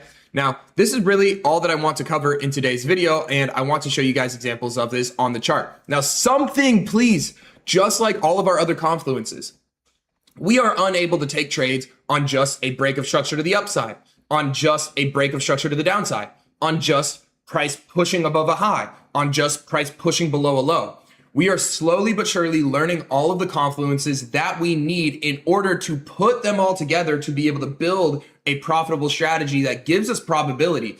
But we cannot use these confluences on their own. And I'll show you several examples of this happening in real time. Actually, before I do that, I need to show you guys examples of what a fair value gap from there. Well, because we had a bunch of resting orders that had the opportunity to get filled up. Don't trade candlestick patterns. So the candle could look something like this. Okay. And this would still be a fair value gap. Okay. So this can be well, this is still actually an up candle. So how do I price? So it's essentially our first continuation confluence. Okay. Break of structure is a confirmation confluence. Why do I call it a confirmation confluence? It's because it confirms that that orders have been filled. Okay. Where do orders have the potential to be filled? Above liquidity. My strategy is as follows. We look for potential for orders to be filled, confirmation that orders are filled, and then a continuation of the current trend that is now being created. What's going on, guys, and welcome to Fair Value Gaps Explained. So today is going to be another video that is a very, very crucial concept in understanding, because fair value gaps represent imbalances within the market. And like I said, I believe it was during the liquidity video, price is always either moving to take out liquidity or to fill an imbalance. So you can understand why this is going to be a very important concept for us to learn. So we're just going to jump straight into this. So before I actually break down what a fair value gap is, why it's beneficial for us, I use two different words to talk about fair value gaps, just so you guys don't get confused during this video. I'll either call it a fair value gap or I'll call it an imbalance. It's the same thing. It's literally just an imbalance in price. Fair value gap is just a nice way to call it. So we just explained what a fair value gap is. It's an imbalance in price. So it's essentially a 3 candlestick pattern where price has one set of price movement and then an expansionary price movement and then another set of price movement where there is a imbalance of price and a lack of orders that is in between the first, where price has essentially a 3 candlestick pattern. It's just a nice way to call it. So it's an imbalance in price, a fair value gap, or I'll call it an imbalance. It's the same. Confused during this video, I'll either call it a fair value gap or I'll call it an imbalance. It's the same thing. It's literally just an imbalance in price. Fair value gap is just a nice way to call it. So we just explained what a fair value gap is. It's an imbalance in price. So it's essentially a 3 candlestick pattern where price has one set of price movement and then an expansionary price movement and then another set of price movement where there is a imbalance of price and a lack of orders that is in between the first and the third candlestick. And this is really, like, a lot of people, they trade candlestick patterns. I don't trade candlestick patterns. Candlestick patterns are like head and shoulders, double top, double bottom. Like, I don't really believe in that shit because it's like, again, why orders that is in between what a fair value gap is. It's an imbalance in price. So it's essentially a 3 candlestick pattern where price has one set of price movement and then an expansionary price movement and then another set of price movement where there is a imbalance of price and a lack of orders. Balance in price. Fair value gap is just a nice way to call it. So we just explained what a fair value gap is. It's an imbalance in price. So it's essentially a 3 candlestick pattern where price has one set of price movement and then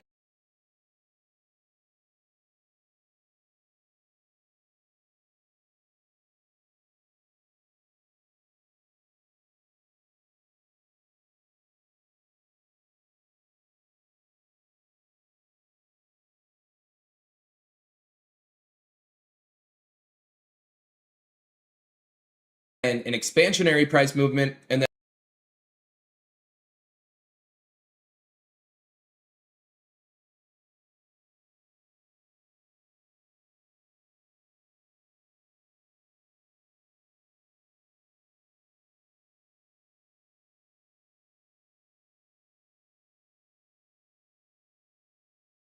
another set of price movement where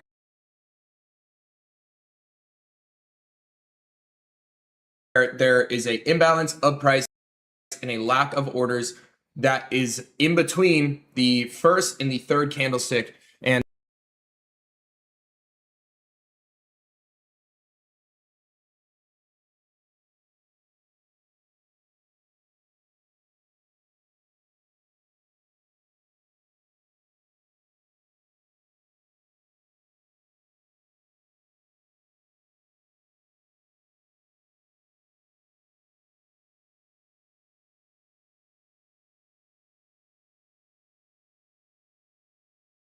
this is really like a lot of movement where there is a imbalance of price and a lack of orders that is in between the first and the third candlestick. And this is really like a lot of people, they trade candlestick patterns.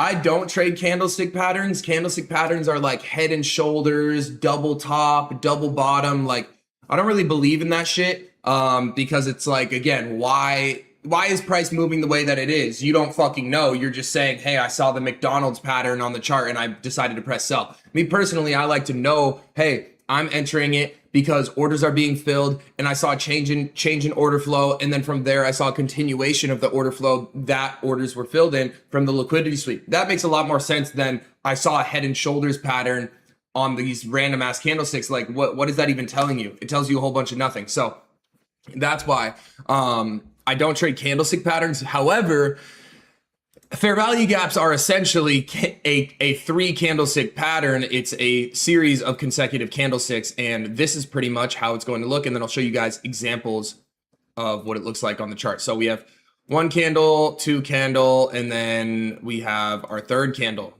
Okay. And we'll go ahead and we'll use little trend lines to the wicks of the candle. This bottom wick doesn't really matter. This candle's wick doesn't really matter either. We can just do it like this. Really just the top and the bottom wick matter. So this is essentially what a fair value gap looks like. Okay. I really only drew out the necessary portions of this, but it's a 3 candlestick pattern where we have the first candlestick. Okay. And then we have a wick that goes up. We have the expansionary candle, okay, so the candle that pushes price pretty drastically up. This is an example of a bullish fair value gap. And then we have the 3rd candle. Fair value gaps, we do not see color, okay? So fair value gaps, we are not racist. We do not care what color the first or the third candlesticks are, okay? Now, you're probably saying, okay, well, what if this was a bullish candlestick? Then the bullish candlestick would just look like this. We would just flip this shit right on around. Okay, let me move this away. If it was a bullish candlestick, it would look like this, and this would still be a fair value gap, okay?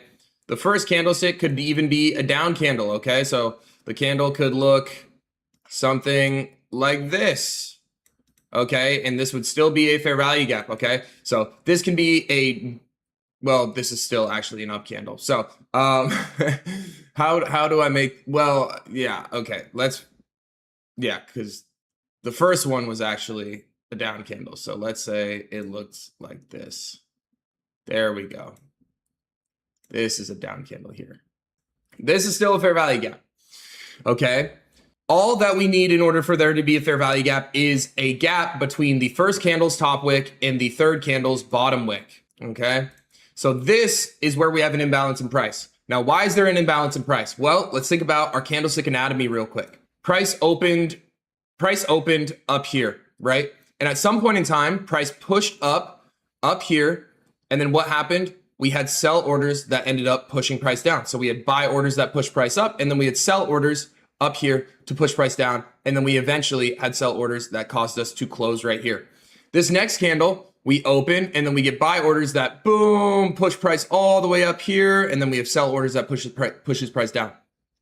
And then from here, we have open, and then we have buy orders that push price up, and then we have sell orders that push price all the way down to here, okay? So what do we notice? We notice that there is a lack of sell orders within this gap. How do we know that? Because at some point in time, price pushed up, okay? And then what happened? There were sell orders to put on candle here. This is still a fair value gap, okay? All that we need in order for there to be a fair value gap is a gap between the first candle's top wick and the third candle's bottom wick, okay? So this is where we have an imbalance in price. Now, why is there an imbalance in price? Well, let's think about our candlestick anatomy real quick. Price opened up here, right? And at some point in time, price pushed up here, and then what happened? We had sell orders that ended up pushing price down. So we had buy orders that pushed price up, and then we had sell orders up here to push price down, and then we eventually had sell orders that caused us to close right here. This next candle, we open, and then we get buy orders that, boom, push price all the way up here, and then we have sell orders that pushes price down. And then from here, we have open, and then we have buy orders that push price up, and then we have sell orders that push price all the way down to here, okay? So what do we notice? We notice that there is a lack of sell orders within this gap. How do we know that? Because at some point in time, price pushed up, okay? And then what happened? There were sell orders to push price down to have price actually end up closing this as a bearish candlestick. And again, the first and the third candle, we do not see color. We do not care what the first and the third candlestick color is. Why? We only care about the candlestick wicks and to see if there's a gap in between the first candle's top wick and the third candle's bottom wick. Okay, if we look at this third candle, what happens? We get sell orders that push price down to here and then buy orders that push price back up. So where is there a lack of sell orders in the market in this candlestick pattern? All within this gap here. Now, why is this a bullish fair value gap? Well, because we know that this expansionary candle was able to swiftly move through this imbalance of price action, okay, imbalance of price. Why? Because there was a lack of sell orders within here. So if we fill buy orders all the way through this candle, the second that we hit this area, boom, we're going to be able to push much higher. Same thing happens when we want to go revisit this candle, okay? So this third candle closed up here. What will typically we know that this expansionary candle was able to swiftly move through this imbalance within this gap here. Is why we only care about the candlestick wicks and to see if there's a gap in between the first candle's top wick and the third candle's bottom wick. Okay, if we look at this third candle, what happens? We get sell orders that push price down to here and then buy orders that push price back up. So where is there a lack of sell orders in the market in this candlestick pattern? All within this gap here. Now, why is this a bullish fair value gap? Well, because we know that this expansionary candle was able to swiftly move through this imbalance of price action, okay, imbalance of price. Why? Because there was a lack of sell orders within here. So if we fill buy orders all the way through this candle, the second that we hit this area, boom, we're going to be able to push much higher. Same thing happens when we want to go revisit this candle. Okay, so this third candle closed up here. What will typically happen is price will want to come down, and if price ends up filling this gap, and we see buy orders out of it, what will that cause price to do? It will cause price to push higher. Okay, this is what I call a continuation confluence, because it will cause price to go revisit this candle. Candle was able to swing down to here and then buy orders that push price back up. Point in time, price pushed up, okay, and then what happened? There were sell orders to push price down, to have price actually end up closing this as a bearish candlestick. And again, the first and the third candle, we do not see color. We do not care what the first and the third candlestick color is. Why? We only care about the candlestick wicks and to see if there's a gap in between the first candle's top wick and the third candle's bottom wick. Okay, if we look at this third candle, what happens? We get sell orders that push price down to here and then buy orders that push price back up. So where is there a lack of sell orders in the market in this candlestick pattern? All within this gap here.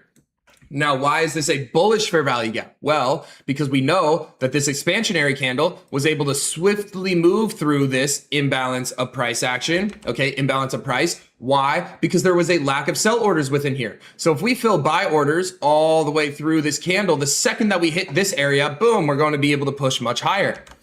Same thing happens when we want to go revisit this candle. Okay, so this third candle closed up here. What will typically happen is price will want to come down, and if price ends up filling this gap and we see buy orders out of it, what will that cause price to do? It will cause price to push higher. Okay, this is what I call a continuation confluence, because in this case, we are already in an uptrend, and this is a confluence that helps us identify a continuation of the trend. Okay, how do we see continuation? Well, price is going to come down into this imbalance of price action where there's a lack of sell orders. And if we see buy orders pushing price up and out of that, we know that the trend is going to continue higher. Why? Because there's a lack of sell orders. And if we fill buy orders right here, it's going to cause price to push higher.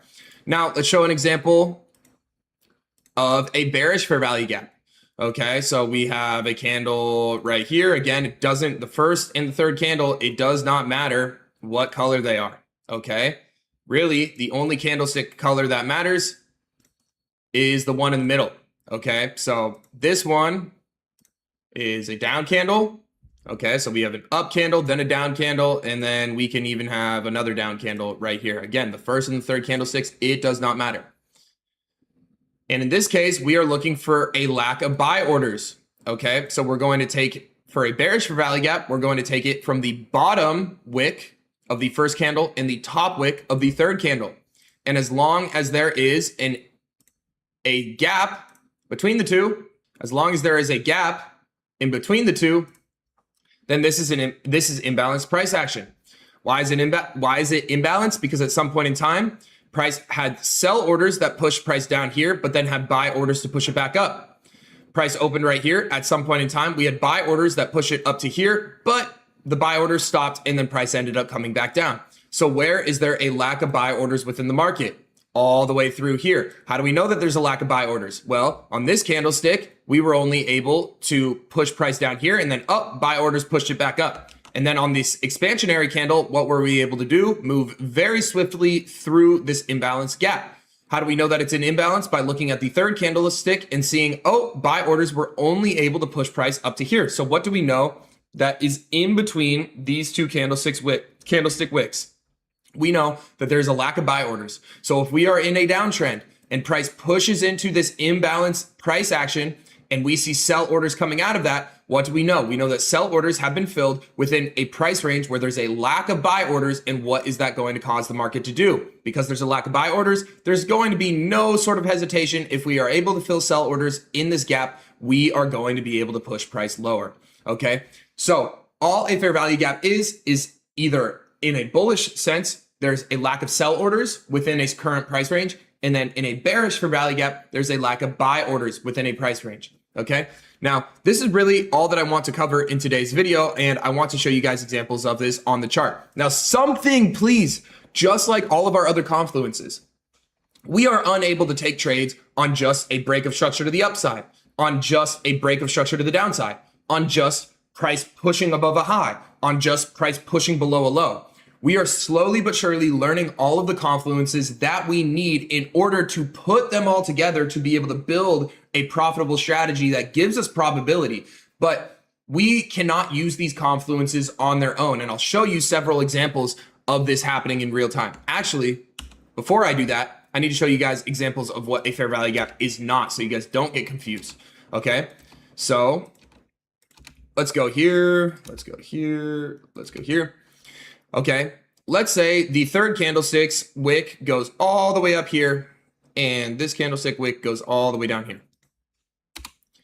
The first candlestick, again, we draw these imbalances out from, at least bearish imbalances, from the bottom of the first candlestick and the top of the third candlestick wick. Okay, so do we have an imbalance here? No, because the wicks are overlapping, meaning there was enough buy orders down here to push price back up, and there was enough buy orders from down here to push price all the way up through here. So is there a lack of buy orders? No, buy orders overlapped in this case. This is not an imbalance of price action. Same thing to the upside, okay? If this is a bullish fair value gap, we get price to push up, and then we have sell orders that pushes price back down. So we know that sell orders stop on the first candlestick right here. And then we get a decent sized move up, but then on the third candlestick, what do we see? Sell orders that push price all the way down here. So we see an overlap of sell orders, and there is not an imbalance. There is no lack of sell orders within this price range. So there is not an imbalance. So if price wants to come back down within this price range, we're not looking for a fair value gap because there is none. Again, it's a gap between the first candlestick's top wick and the third candlestick's bottom wick when it is a bullish fair value gap. Okay, so now with that being said, let's show examples of this on the chart. Let's go on to the hourly time frame. Show you guys an example. This is a perfect example right here. Okay, let's look at price right here. What are we in? We are in an uptrend. How do we know that we're in an uptrend? Well, we have a high, we have a low, we have a higher high, we have a higher low, we have a higher high, and then we have a higher low. What do we notice about this higher low? Where does this higher low retrace into? What's this? This is a bullish fair value gap. How did we identify it? Well, we can see a gap between the first candlestick's top wick and the third candlestick's bottom wick. Okay, so what do we know about this? There's going to be a lack of sell orders within this price range. So when price comes in and then pushes out of it, we can understand, hey, we pushed into an imbalanced price range and we saw buy orders coming out of that. What is that going to cause price to do? It's going to cause price to push higher. Okay, let's show an example of a bearish fair value gap. This is a good example right here. Okay, on the 15-minute time frame, we can actually see all of our confluences slowly start to come into play here. So let's put this all together really quickly. What do we have right here? We have a high. What does price do? Come up, sweeps the high. So what do we have the potential to do? We have potential to fill orders up here.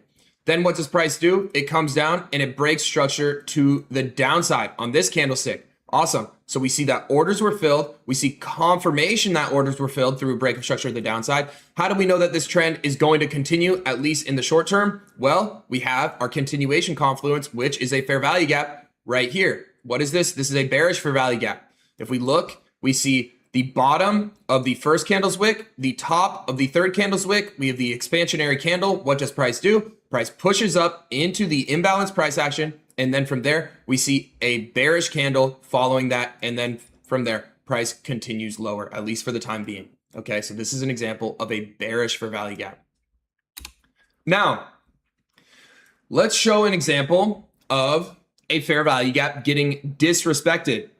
And we're actually going to learn about this in a completely separate video, because this can actually be used as a confirmation confluence, but we're not going to go there just yet. We are going to talk about how to identify a fair value gap that gets disrespected first, okay? We're not going to necessarily talk about inverse fair value gaps just yet, but this is examples of fair value gaps getting disrespected. So let's go here. This is a good example right here, and this just proves my point a little bit, where we cannot just be taking trades off of these confluences willy-nilly, just saying, hey, there's a fair value gap, and then we got whatever, a down candle out of it, I'm just going to press the sell button. Okay, that's not how we do things around here. That's not what we're looking for. So what do we have here? We have a bearish fair value gap, right? We get a break of structure to the downside, boom, we create a bearish fair value gap. The bottom wick of the first candle, the top wick of the third candle, we have a good expansionary candle right here. We see price come up, and then we see a rejection candle right here. However, what follows? We see, boom, a big bullish candle. When is a fair value gap disrespected? When we get a candle closure, it's almost just like a break of structure. When we get a candle closure above the gap. Okay, so if we get a bullish candle closure above our bearish fair value gap, that fair value gap is no longer valid and is no longer useful to us. Okay, and in turn, I mean, this is kind of giving a hint at what we're going to talk about for inverse fair value gaps. That typically means the trend has changed and we are going to move higher. Because again, if we think about this logically, a fair value gap is supposed to show a continuation of the current trend that we're in. So if that fair value gap gets disrespected, that's pretty much saying that the trend that we're in just got disrespected. Similar to a break of structure. And hopefully you guys are slowly but surely starting to understand that. Okay, let's show an example of a bullish fair value gap getting disrespected. Same situation right here. We have, boom, a gap. This is a bullish gap from the first candle's top wick to the third candle's bottom wick. This is the expansionary candle. We come in. Now, this is it's just like break of structure. Okay, where if we see a candlestick wick that goes all the way down here, but we still do not close underneath the gap, it has not been disrespected yet. Obviously, very shortly after, we get a massive close underneath the gap, and that disrespects the fair value gap. But on this bullish candlestick closure, this gap is still maintained and is still valid. So it's just like break of structure where we need to see a candlestick closure underneath this line right here in order for the gap to be invalidated. Now, there's a couple examples that I'm going to try and find on the chart that might confuse some people. Like right here, for example, what happens if we have a bunch of fair value gaps stacked up on top of each other? Okay, so in this case, we have, boom, a bullish fair value gap right here. And then we have another bullish fair value gap right here. And then we have another bullish fair value gap right here.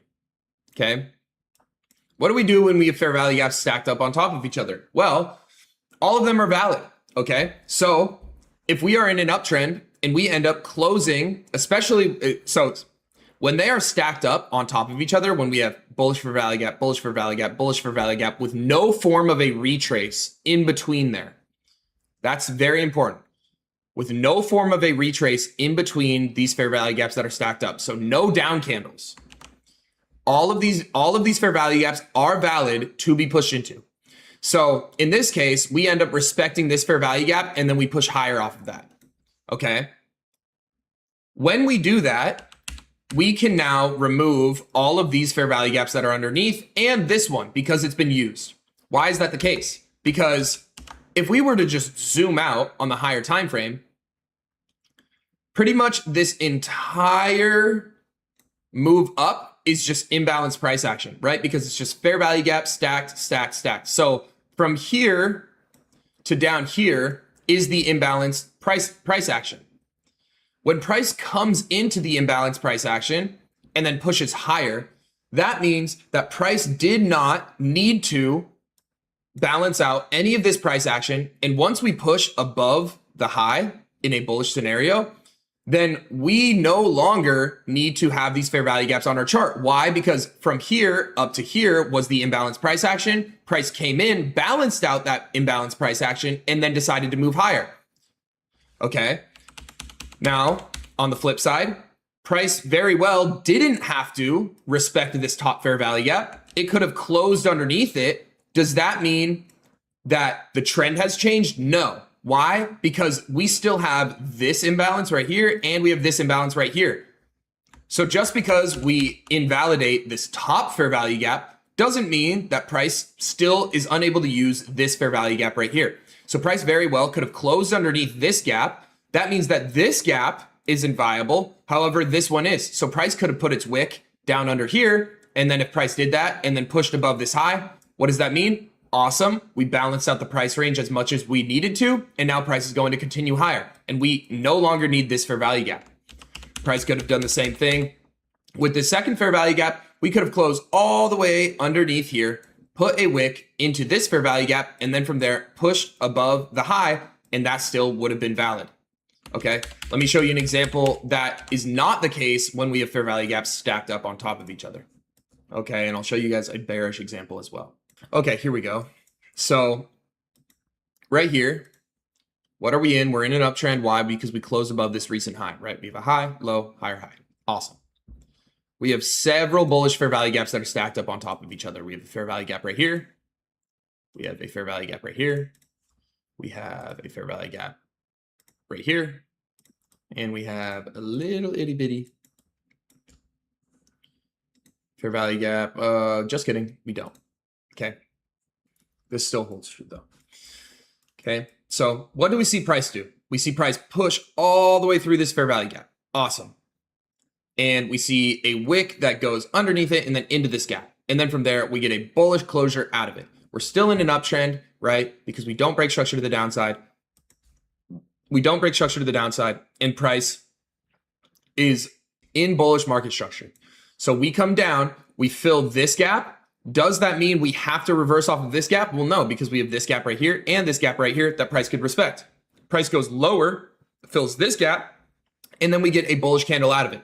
Awesome. From there, we know that, hey, price has balanced out this price action. Why? Because we see a bullish candle closure. Okay. From there, we can safely assume that price is going to move higher from there. Obviously, this all has to come with context. We need to put all of our confluences together in order to make this happen. But we can see that this is a good example of price pushing through one fair value gap and then wanting to hit another one that's stacked up on top of each other. And then from there, once we fill this fair value gap and this fair value gap, do we leave this fair value gap on right here once we push above this high? No, we don't. This fair value gap is no longer valid. Why? Because we had an imbalanced price range from here all the way up to here, and we saw price come all the way down, balance it out, push above this high, pretty much telling us, hey, this imbalanced price action, that was all we needed to do. We didn't need to fill this gap to balance out that price action. So in turn, you need to delete it from your chart. And you're not going to drag it all the way over and say, yeah, this is going to be valid somewhere over here in like 3 years for price to come down and hit it as a bullish fair value gap. Fuck no, that's not the case. Okay. Let me find another example. Okay, this is a good example right here. So we have a bearish fair value gap right here, and then we have another one stacked up on top of it right here. So we have 2 consecutive bearish fair value gaps. We get a retrace up into it. We're in a downtrend, and then we see a bearish closure underneath it, and then we push underneath this low. Awesome. Again, the imbalanced price range is from here down to here. So price very well could have pushed up and used this fair value gap and pushed lower. That would have been valid. But in this case, price is telling us, hey, we push into the imbalanced price action. And then once we push underneath this low, so on this candlestick, it's pretty much telling us, hey, we balanced out everything that we needed within this price range. We no longer need to go back up and to balance this out. So what a lot of people will do is they will look at this retracement on up and they'll be like, oh, it was just filling the bearish fair value gap. No, it wasn't. This move up was not filling this bearish fair value gap. Why? Because this imbalance of price action was already balanced out by this move up and then this move down. So why did price move up here? It wasn't for the fair value gap. It was for the sweep of liquidity to take out these highs and then to push price lower. That's where a lot of people will mess up. They will leave fair value gaps on the chart that have either already been used, or they will leave fair value gaps like this one up here and drag it all the way over here. And then they'll see price come up into it and then see a little sell off. And they're like, oh, I'm going to take a short off of this. When that's the stupidest thing ever, because we know that this was the imbalanced price range, and price already came up, filled this imbalanced price range, and told us, hey, we balanced out that price range, all that we needed. Okay, so we need to delete this fair value gap off of our chart, or else that's going to cause us to take short positions off of this and then end up getting fucked and getting stopped out. Okay, very, very important. Okay, and we're going to go in deeper when we talk about inverse fair value gaps, how these stacked up gaps are going to work on that end. But this is just the first little lesson when it comes to fair value gaps. So hopefully you guys were able to understand that. Okay, what are fair value gaps? It's an imbalance in price. Okay, how do we identify it? It's from, in a bullish scenario, it's from the top wick of the first candlestick to the bottom wick of the third candlestick with an expansionary candle in the middle. Okay, what is not a fair value gap? When the two wicks overlap. In a bearish scenario, it's from the bottom wick of the first candlestick to the top wick of the third candlestick with an expansionary candle in between. Can we have fair value gaps that are stacked up on top of each other? Yes. Let me do one more example real quick, just so you guys do not get confused here. This is one last example that I want to show you. We have a bullish fair value gap right here. And then we end up getting another one right here, very little one. And then we end up getting another one right here. We have this fair value gap right here. Price comes up, we get a retracement down. This fair value gap does not get filled, and then we end up pushing above this high. What do we do with this fair value gap once this high gets pushed above? Do we keep it on our chart? Do we drag it over? No. Because even though this is imbalanced price action, when we see price come down and then close above this high to continue the uptrend that we're in, we have a high, low, higher, low, then we push up to make a higher high. Yes, we have an imbalance of price action right here. Price does not have any obligation to us or the chart to have to fill this gap, to have to fill out this imbalanced price action. Again, just like liquidity, just because we push above a high doesn't mean that price has to reverse off of it. It just has the opportunity, and it just has the opportunity to. So when we're in an uptrend and we have imbalanced price range right here, and we get a retrace, but we don't end up filling this imbalanced price range, and then we continue the trend by pushing above this high, what is price telling us? It's telling us that, hey, we didn't need this fair value gap to push price higher. We didn't need to balance out this price action. So what does that tell me about this fair value gap? We can, boom, get rid of it from my chart. Why? Because we closed above this high and we pushed higher. Price was telling us that we did not need to balance out this price action right here. Now, let's look again right here. We have a fair value gap, then another fair value gap. Then we get a retracement down. Following that retracement down, what do? We actually end up, this was over the weekend, but we end up closing a lot higher or opening a lot higher. So what does that tell me about both of these fair value gaps? Do we drag them over because we're like, hey, this is an imbalanced price action that can be used? No. Price retraced and then pushed back above this high, continuing the uptrend. So what is price telling us about these two What's good? imbalanced price ranges? It was saying, hey, we understand that there's imbalanced price right here, but we do not need that to continue the trend.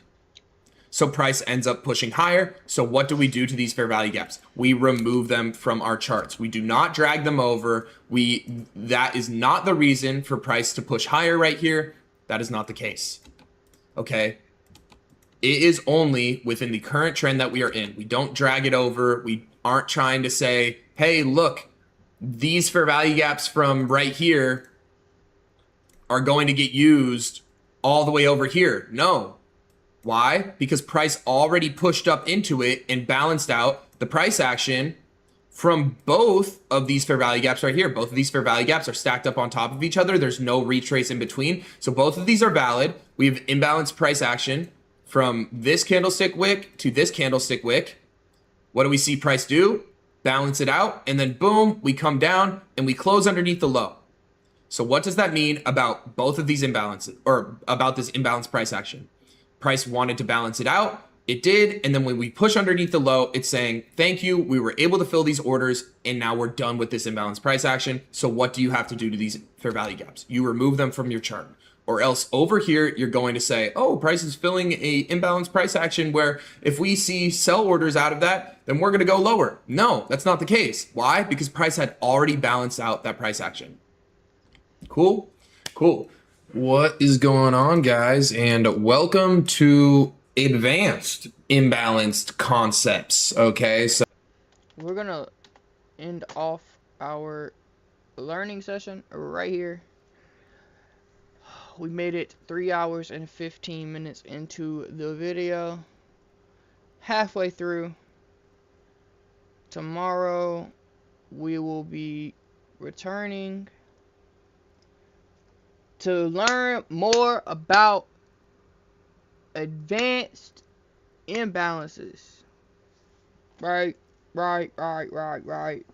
Or in other words, fair value gaps. Pretty much what we learned today is we learned about liquidity, which essentially from what I learned was resting orders. I still don't understand liquidity. Liquidity is going to be something that I need to better study. I don't feel like, I'm not going to say he didn't explain it well. I didn't understand. I didn't understand it. I didn't understand it.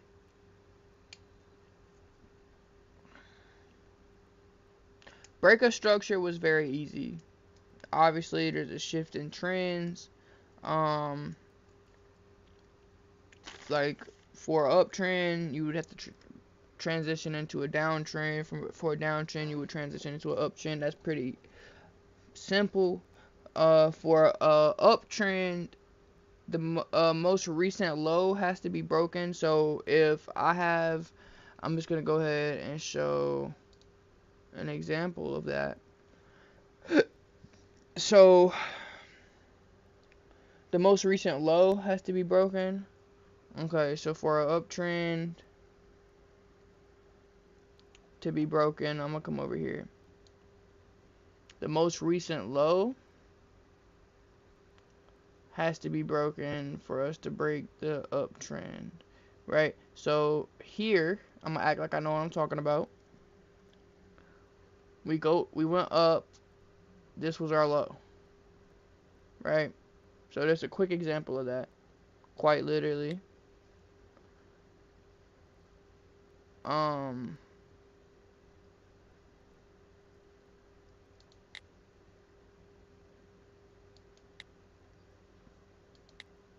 Quite literally, boom, here we have, it went up, we have a high here, we have a low here, right? This is our low.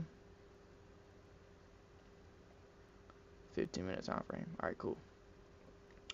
Low here, so we had our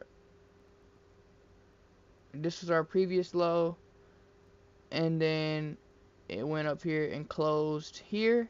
It opened here, this was our new low, and then the price pushed up, it closed here, and then price dropped down and closed below our low. So we had a break-in structure, right?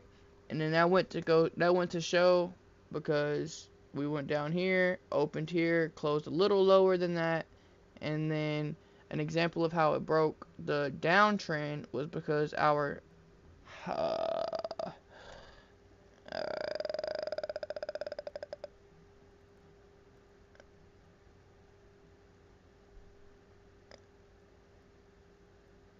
okay, so for a downtrend to be broken, right? The most recent high has to be broken for a downtrend.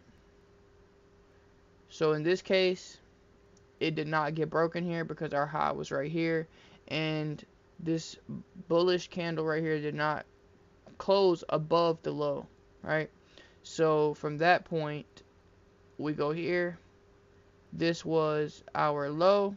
I'm saying our high is up here. Again, it doesn't close. It does nothing. So we're still in our downtrend from this point down, right? An example of where this did get broken is our new high dropped down to here, right? And then, okay, I'm gonna use this as an example. So we had our high right here. It closed below the high, so it didn't get broken. So this is our new high for our downtrend, right? And then following this one, we had a close up here above it. So in this instant, it did break our downtrend, right? And then here, it broke our uptrend, and then eventually the downtrend got broke and it went back up, right? Right now, what we're gonna see what it does here. So right now it looks as if we're in a downtrend. So our most recent high has to be broken. So if it closes above, so if we have a closure above this line, that will be a break in structure. So we're going to see what it does, just to kind of get a idea.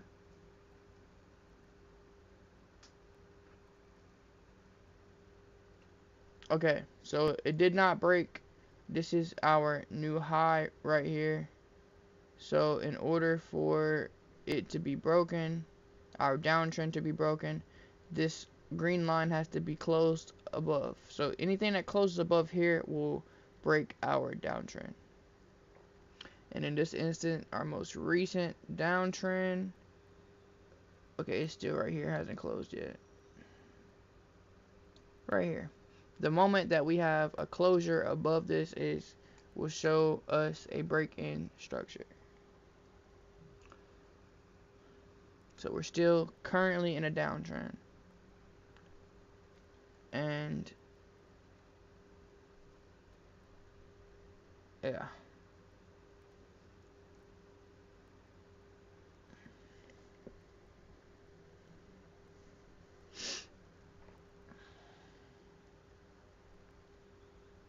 Alright.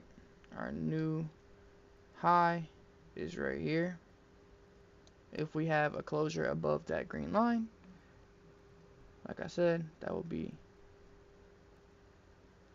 a... Now, I want to place a trade off of the information that we have here. So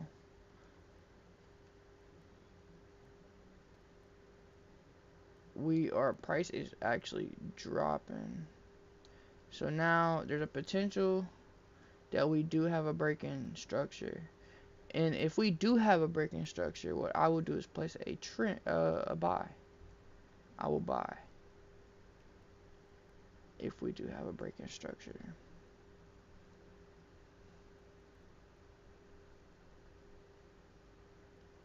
Okay. So we broke. I'm going to...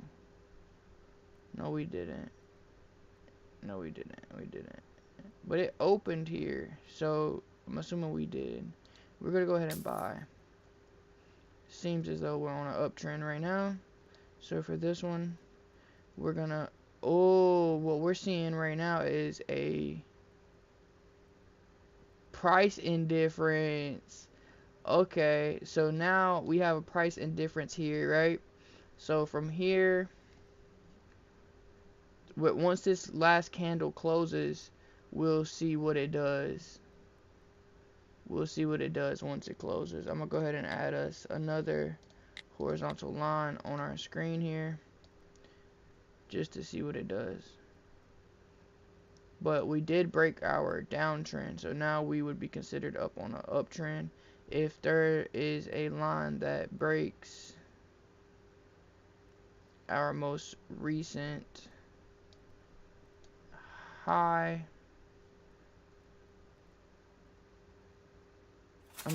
yeah, see, I know a little something, cause we did made $19. Well, it wasn't really $19, I don't think, because, oh, maybe it was. Alright, so boom, now, we are on a uptrend still.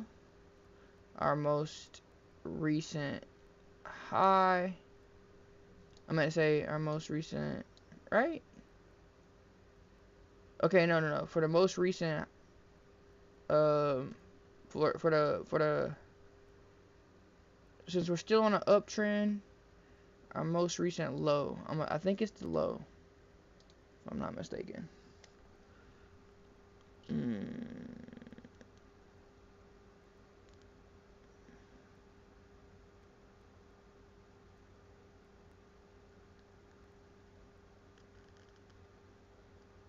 Okay, so since we're on an uptrend, it's the most recent low, right? Most recent low would be up here, and if we close below here, then our up, yep. So we're currently now in a downtrend, and I wanna see what this price grab is hitting on, and see how and see if what we learn we can apply it to this current scenario. So we have our high here and our low here. So there was a price difference. There's a price difference right here. So it went down. Right now we're waiting for, okay, so we're gonna click buy here since it did go in. We're gonna see what it does. There's a probability that it will push up and out of our spot here. So we're gonna see what it does.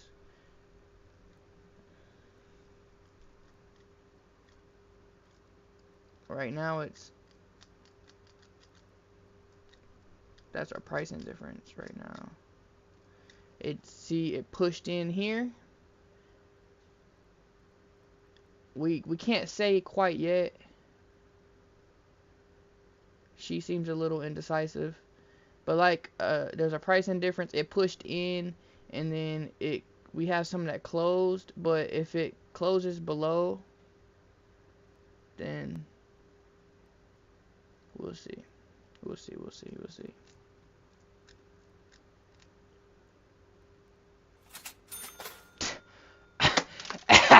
Hey, not to be too cocky, but I'm just saying, what we learned, we applied it, and now what we would do hypothetically, since it did push back into here and went up and closed above here, right? We gonna do away with this, bruh. We at $43.20 profit, right? $23.20 profit, right? So now we're gonna watch, and this is just using the breakup structure and trends, right? Well, this is just using breakup structure and trends to as our what's it called, confluences. We're just using the two confluences that we're using is breakup structure as well as trends, right? We haven't in that instance we just used fair value gaps. We just used a fair value gap. You feel me? And we just did some shit, twin. Y'all see that, bruh? We up. Look. I'm not trying to flex, but I'm just saying. I'm not trying to flex. Okay?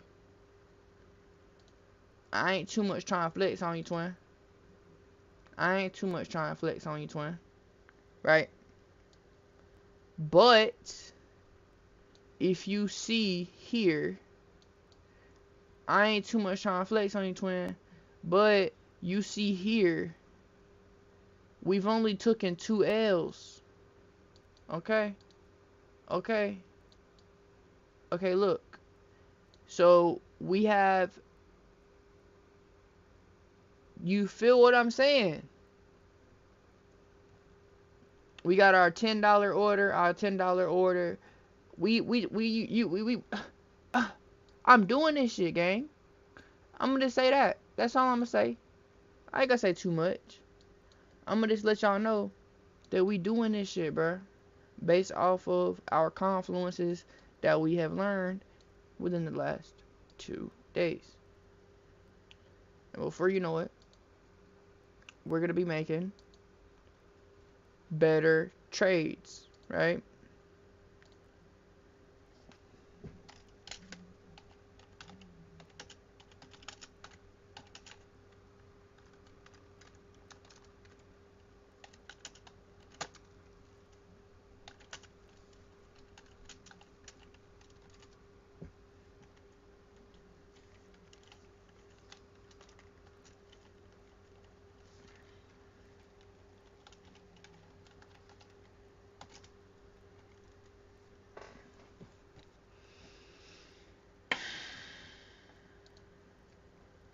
I don't know, bro.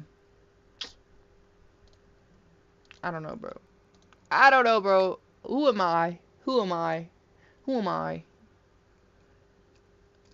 Right now, we're on an uptrend. With that being said, we're going to go ahead and place us a line here to, since we're on an uptrend, we're waiting for our high to be closed.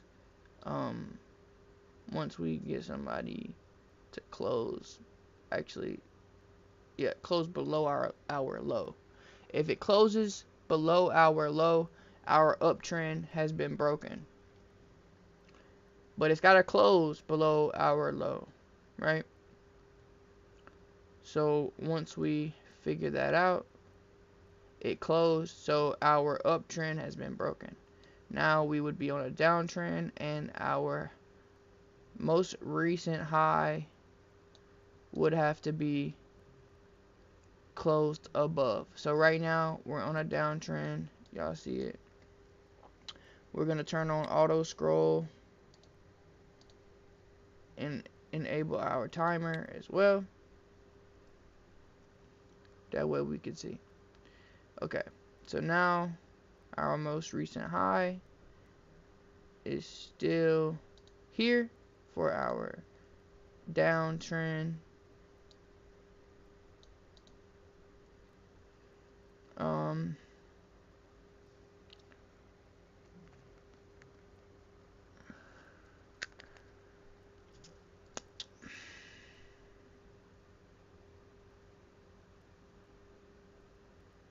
Okay.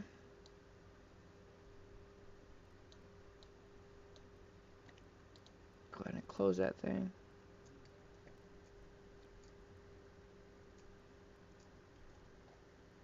And we are on, I don't think we have a price indifference here.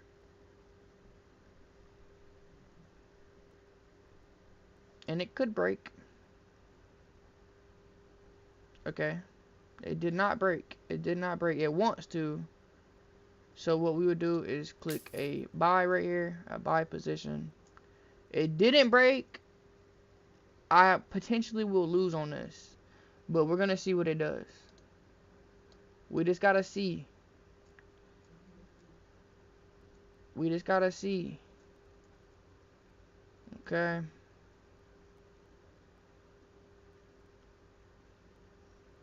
Okay.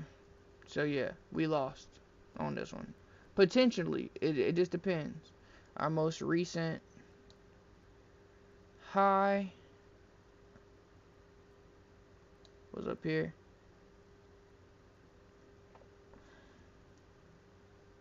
With 18 seconds left. We're on our downtrend here. Yeah, we lost on that one. That was a bad one. I shouldn't have did it because our what's it called? Yeah, we lost on that one. We placed $0. We just lost.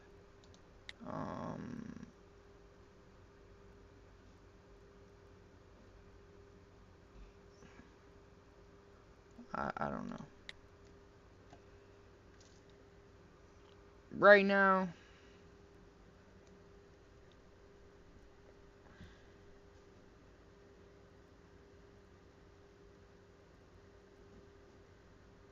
we're gonna see. We got a price. Nah. Nah. If it breaks our downtrend, I will place a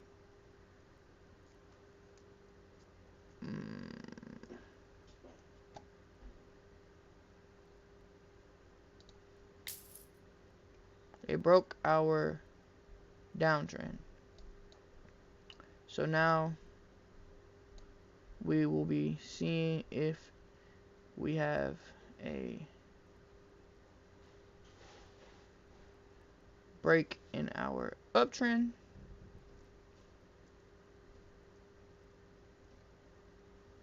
Ideally, it shouldn't. Our most recent low would be here.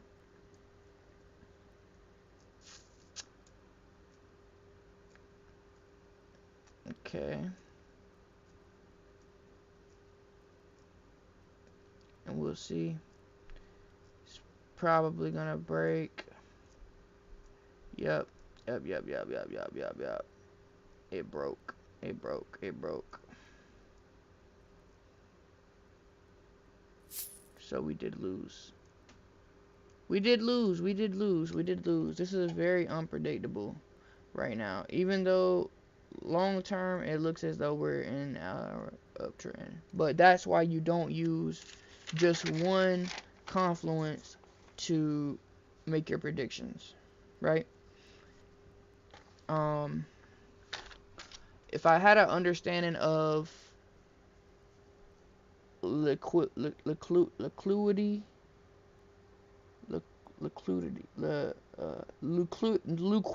liquidity.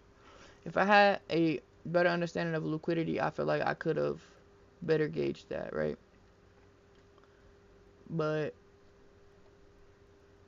right now we have highs right up here. I guess you could say right there. It went and broke those two highs. I don't fucking know. I don't know, gang.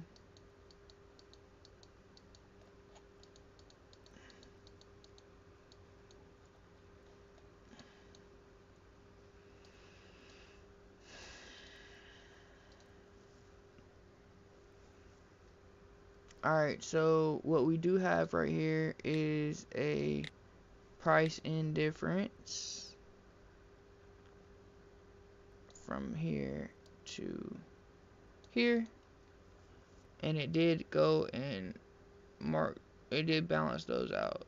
So ideally, if we can get it to drop down.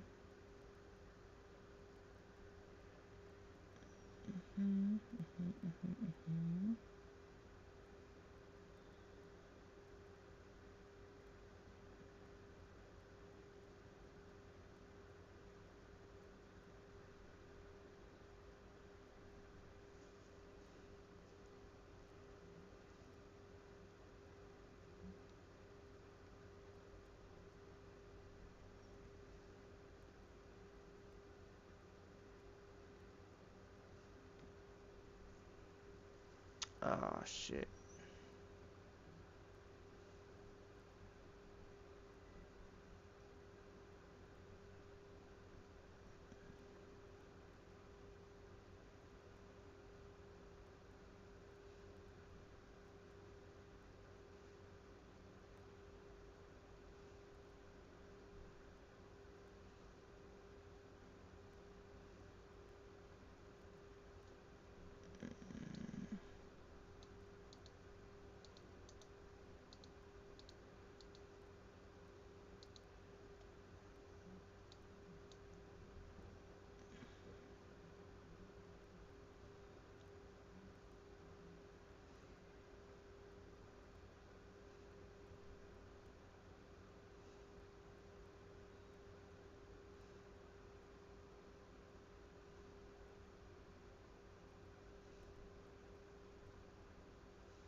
I'll make a $5 trade.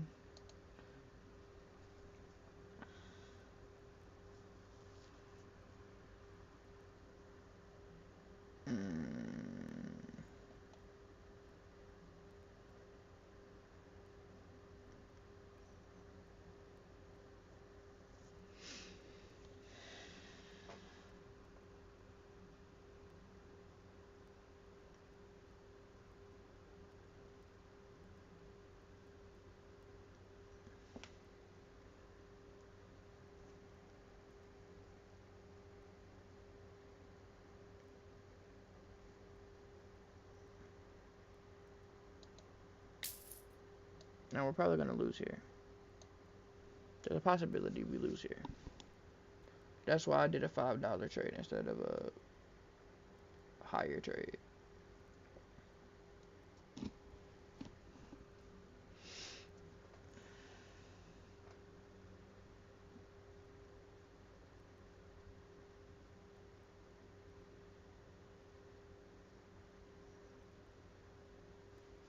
Okay. Here, we're waiting for it to close below. If it closes below where our trade is placed, then we ended the downtrend and lost $5.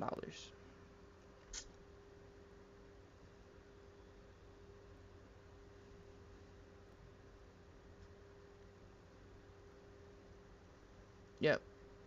We ended our, yep. Yep. We were up, chat. We were up.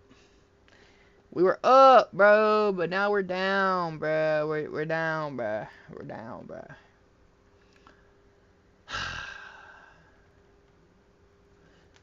What if I did like a, see how much I could profit off of like a 3-second trade.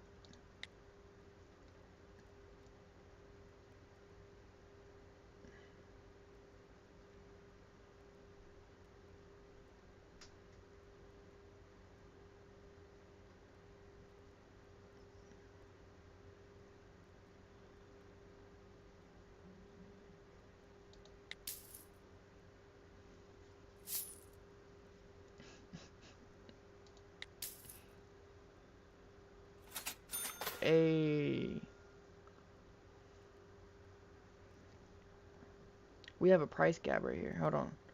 Education. Let's see if we can do something with this. Education.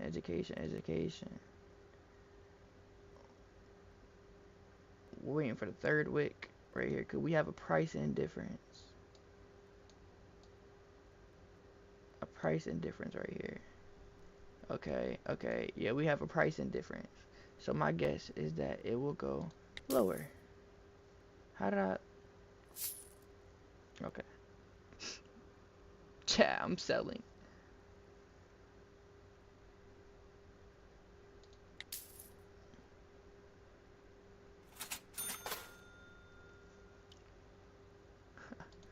We hit our maximum bonus.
So many L's.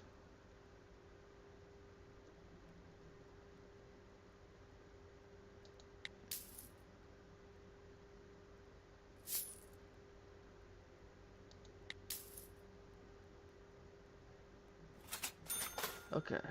Fuck. Fuck, fuck, fuck. And this is why they tell you not to make not to make such rushed decisions.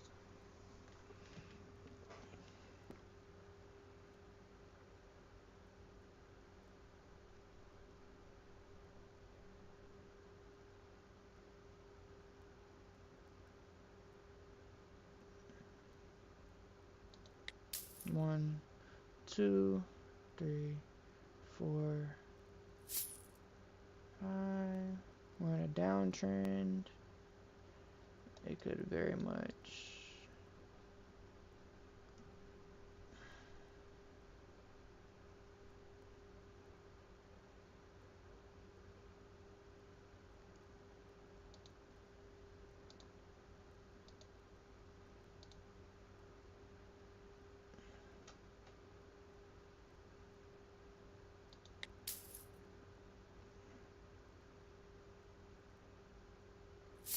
Mm, mm, mm, mm.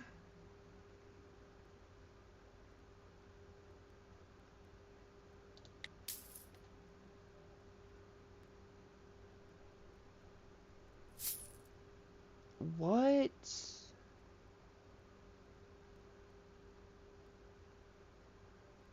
We just gotta make one right. We just gotta make one right.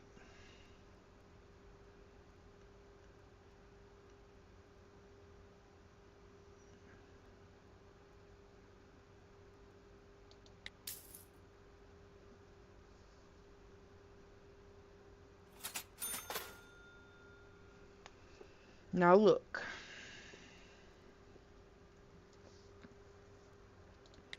Now we're going to this shit. I don't know, bro. I don't know, bro. Our trades are not looking as good as they were. We were all green. Then we had some red moments. That shows you how much luck, not necessarily luck, but like in a situation like this, it's luck, bro.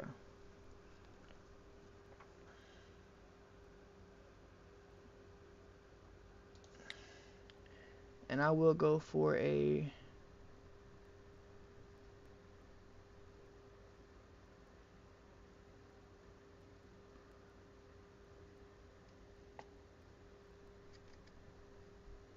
$10 trade.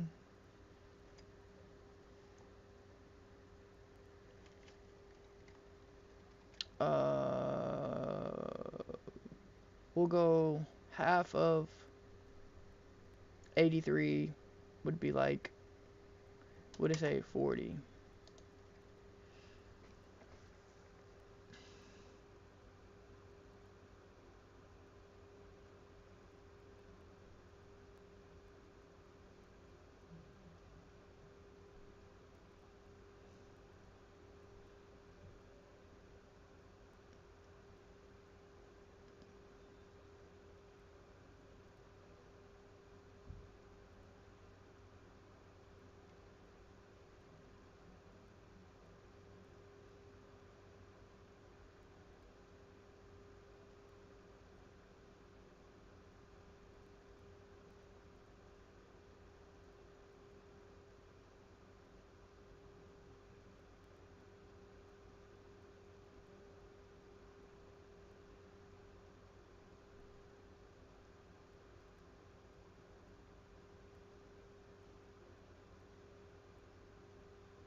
Alright, so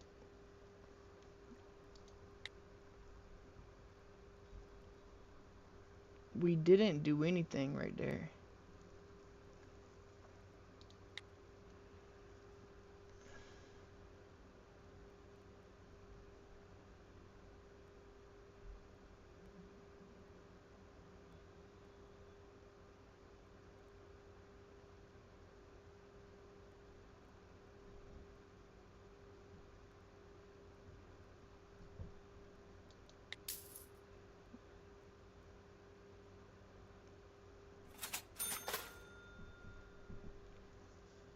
Now, this is an example of when you have to learn not to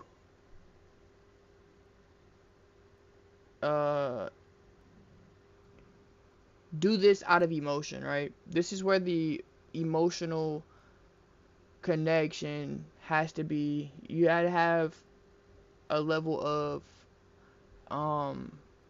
patience, right? Because I don't know enough skills to be risking anymore, right?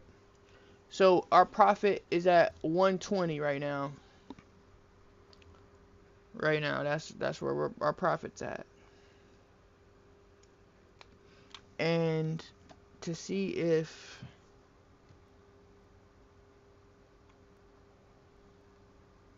I'm gonna do one more 40.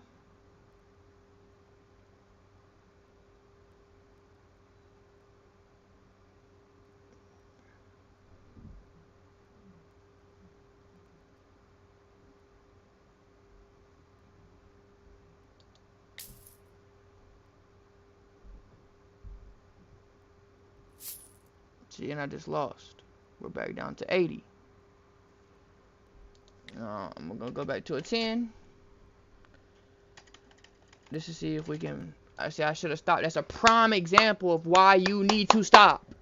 When you're up, stop, gang. Stop. When you're up, stop, gang. Because what you're gonna end up doing is putting yourself in a position where you're fucked, bro. You're ultra fucked.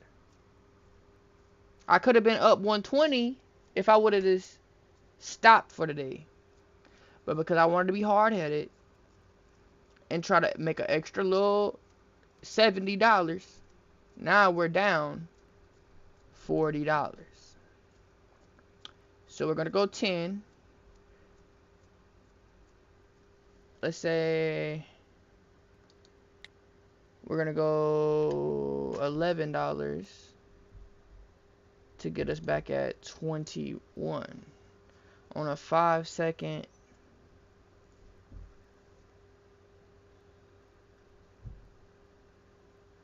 And if this closes,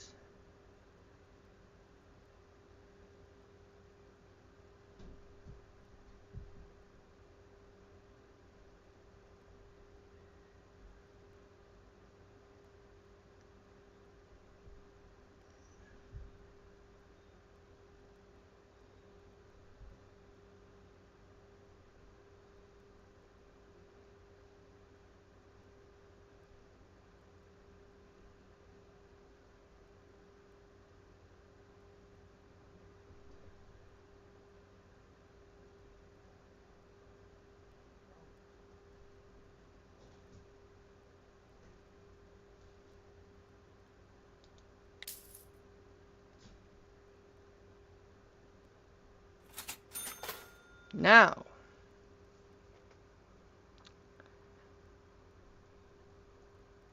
I'm gonna have some fucking self-control. We're going to practice discipline. Discipline, discipline, discipline, discipline, discipline. I'm fucking done. I'm done for the day. I'm done for the day. Because having $90 profit is better than having $26 profit. Okay? It's a lesson. And what I'm going to do is we are at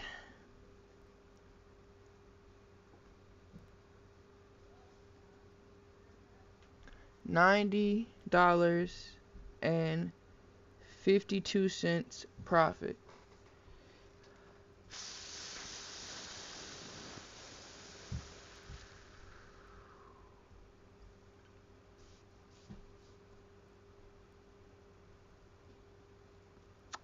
So on tomorrow,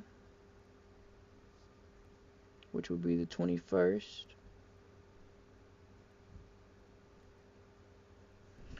we're gonna shoot for knowledge to increase our profit, not luck. Because this is not gambling, this is trading, chat. It's not gambling, this is trading. So, with that comes education and things of that nature. We're not hoping and praying for the best. I feel like a lot of people that trade treat this shit like gambling, and that is a good way to go fucking broke. Okay? It's a good way to go broke. I'm gonna just be straight up with you. It was a really good way to go broke. Because, feel me, you just doing shit out of adrenaline and emotional decision making versus actually understanding why the market is shifting like it is. So that's going to conclude today's little education segment on learning how to become a profitable trader, a skilled trader. Okay, that's gonna be what we do. So what I'm gonna do, I'm gonna make a clip out of my dumb ass moment that I made. Okay, literally shoulda, bro. I'm gonna clip myself.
Y'all, that was definitely 7 minutes long of screen recording for like 2 transactions, bro.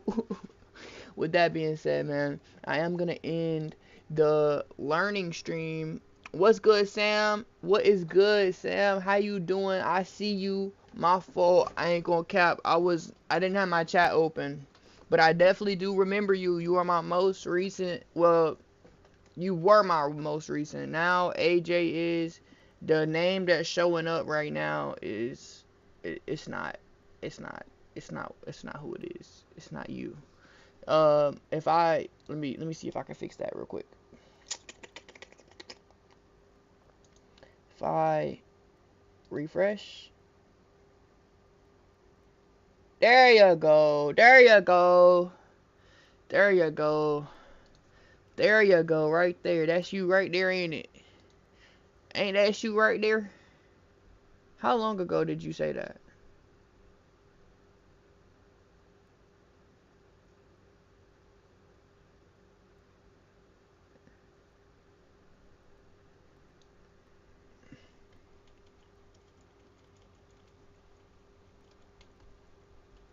Oh man.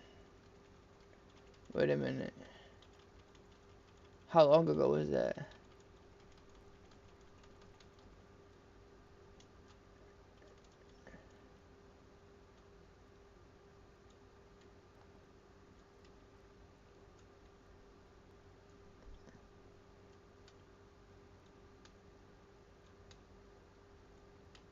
Okay.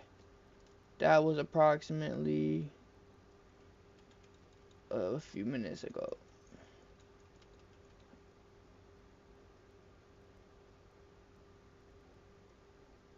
Oh, that was a little minute ago.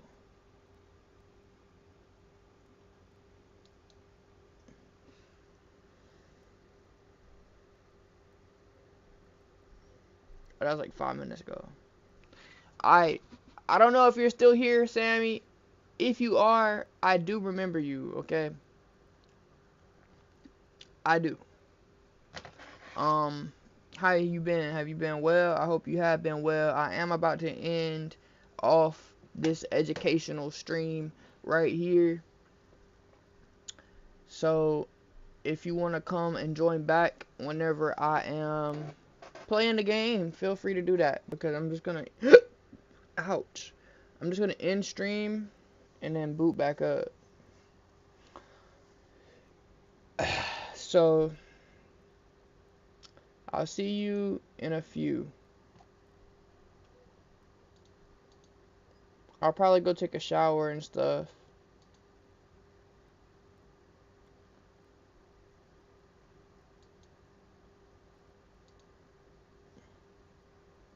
Possibly. I'ma see. I'ma see. We gotta see. We gotta see. But with that being said, um, yeah, yeah. With that being said, I'll see you on the flip side, dude.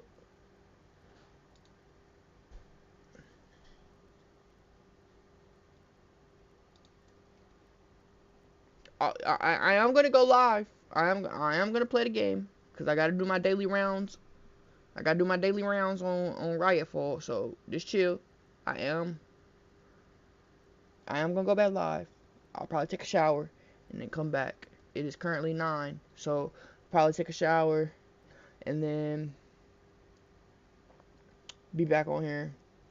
That way, feel me? History and I will be on in a few. Alright, perfect. With that being said, you heard what I just said. I'm gonna be on here after I take my shower. So we're gonna be playing the game in probably like 30 minutes to an hour, something like that. So I'll try to be quick as fast as I can. But I love y'all. Stay blessed. Stay beautiful. And I'll see y'all then.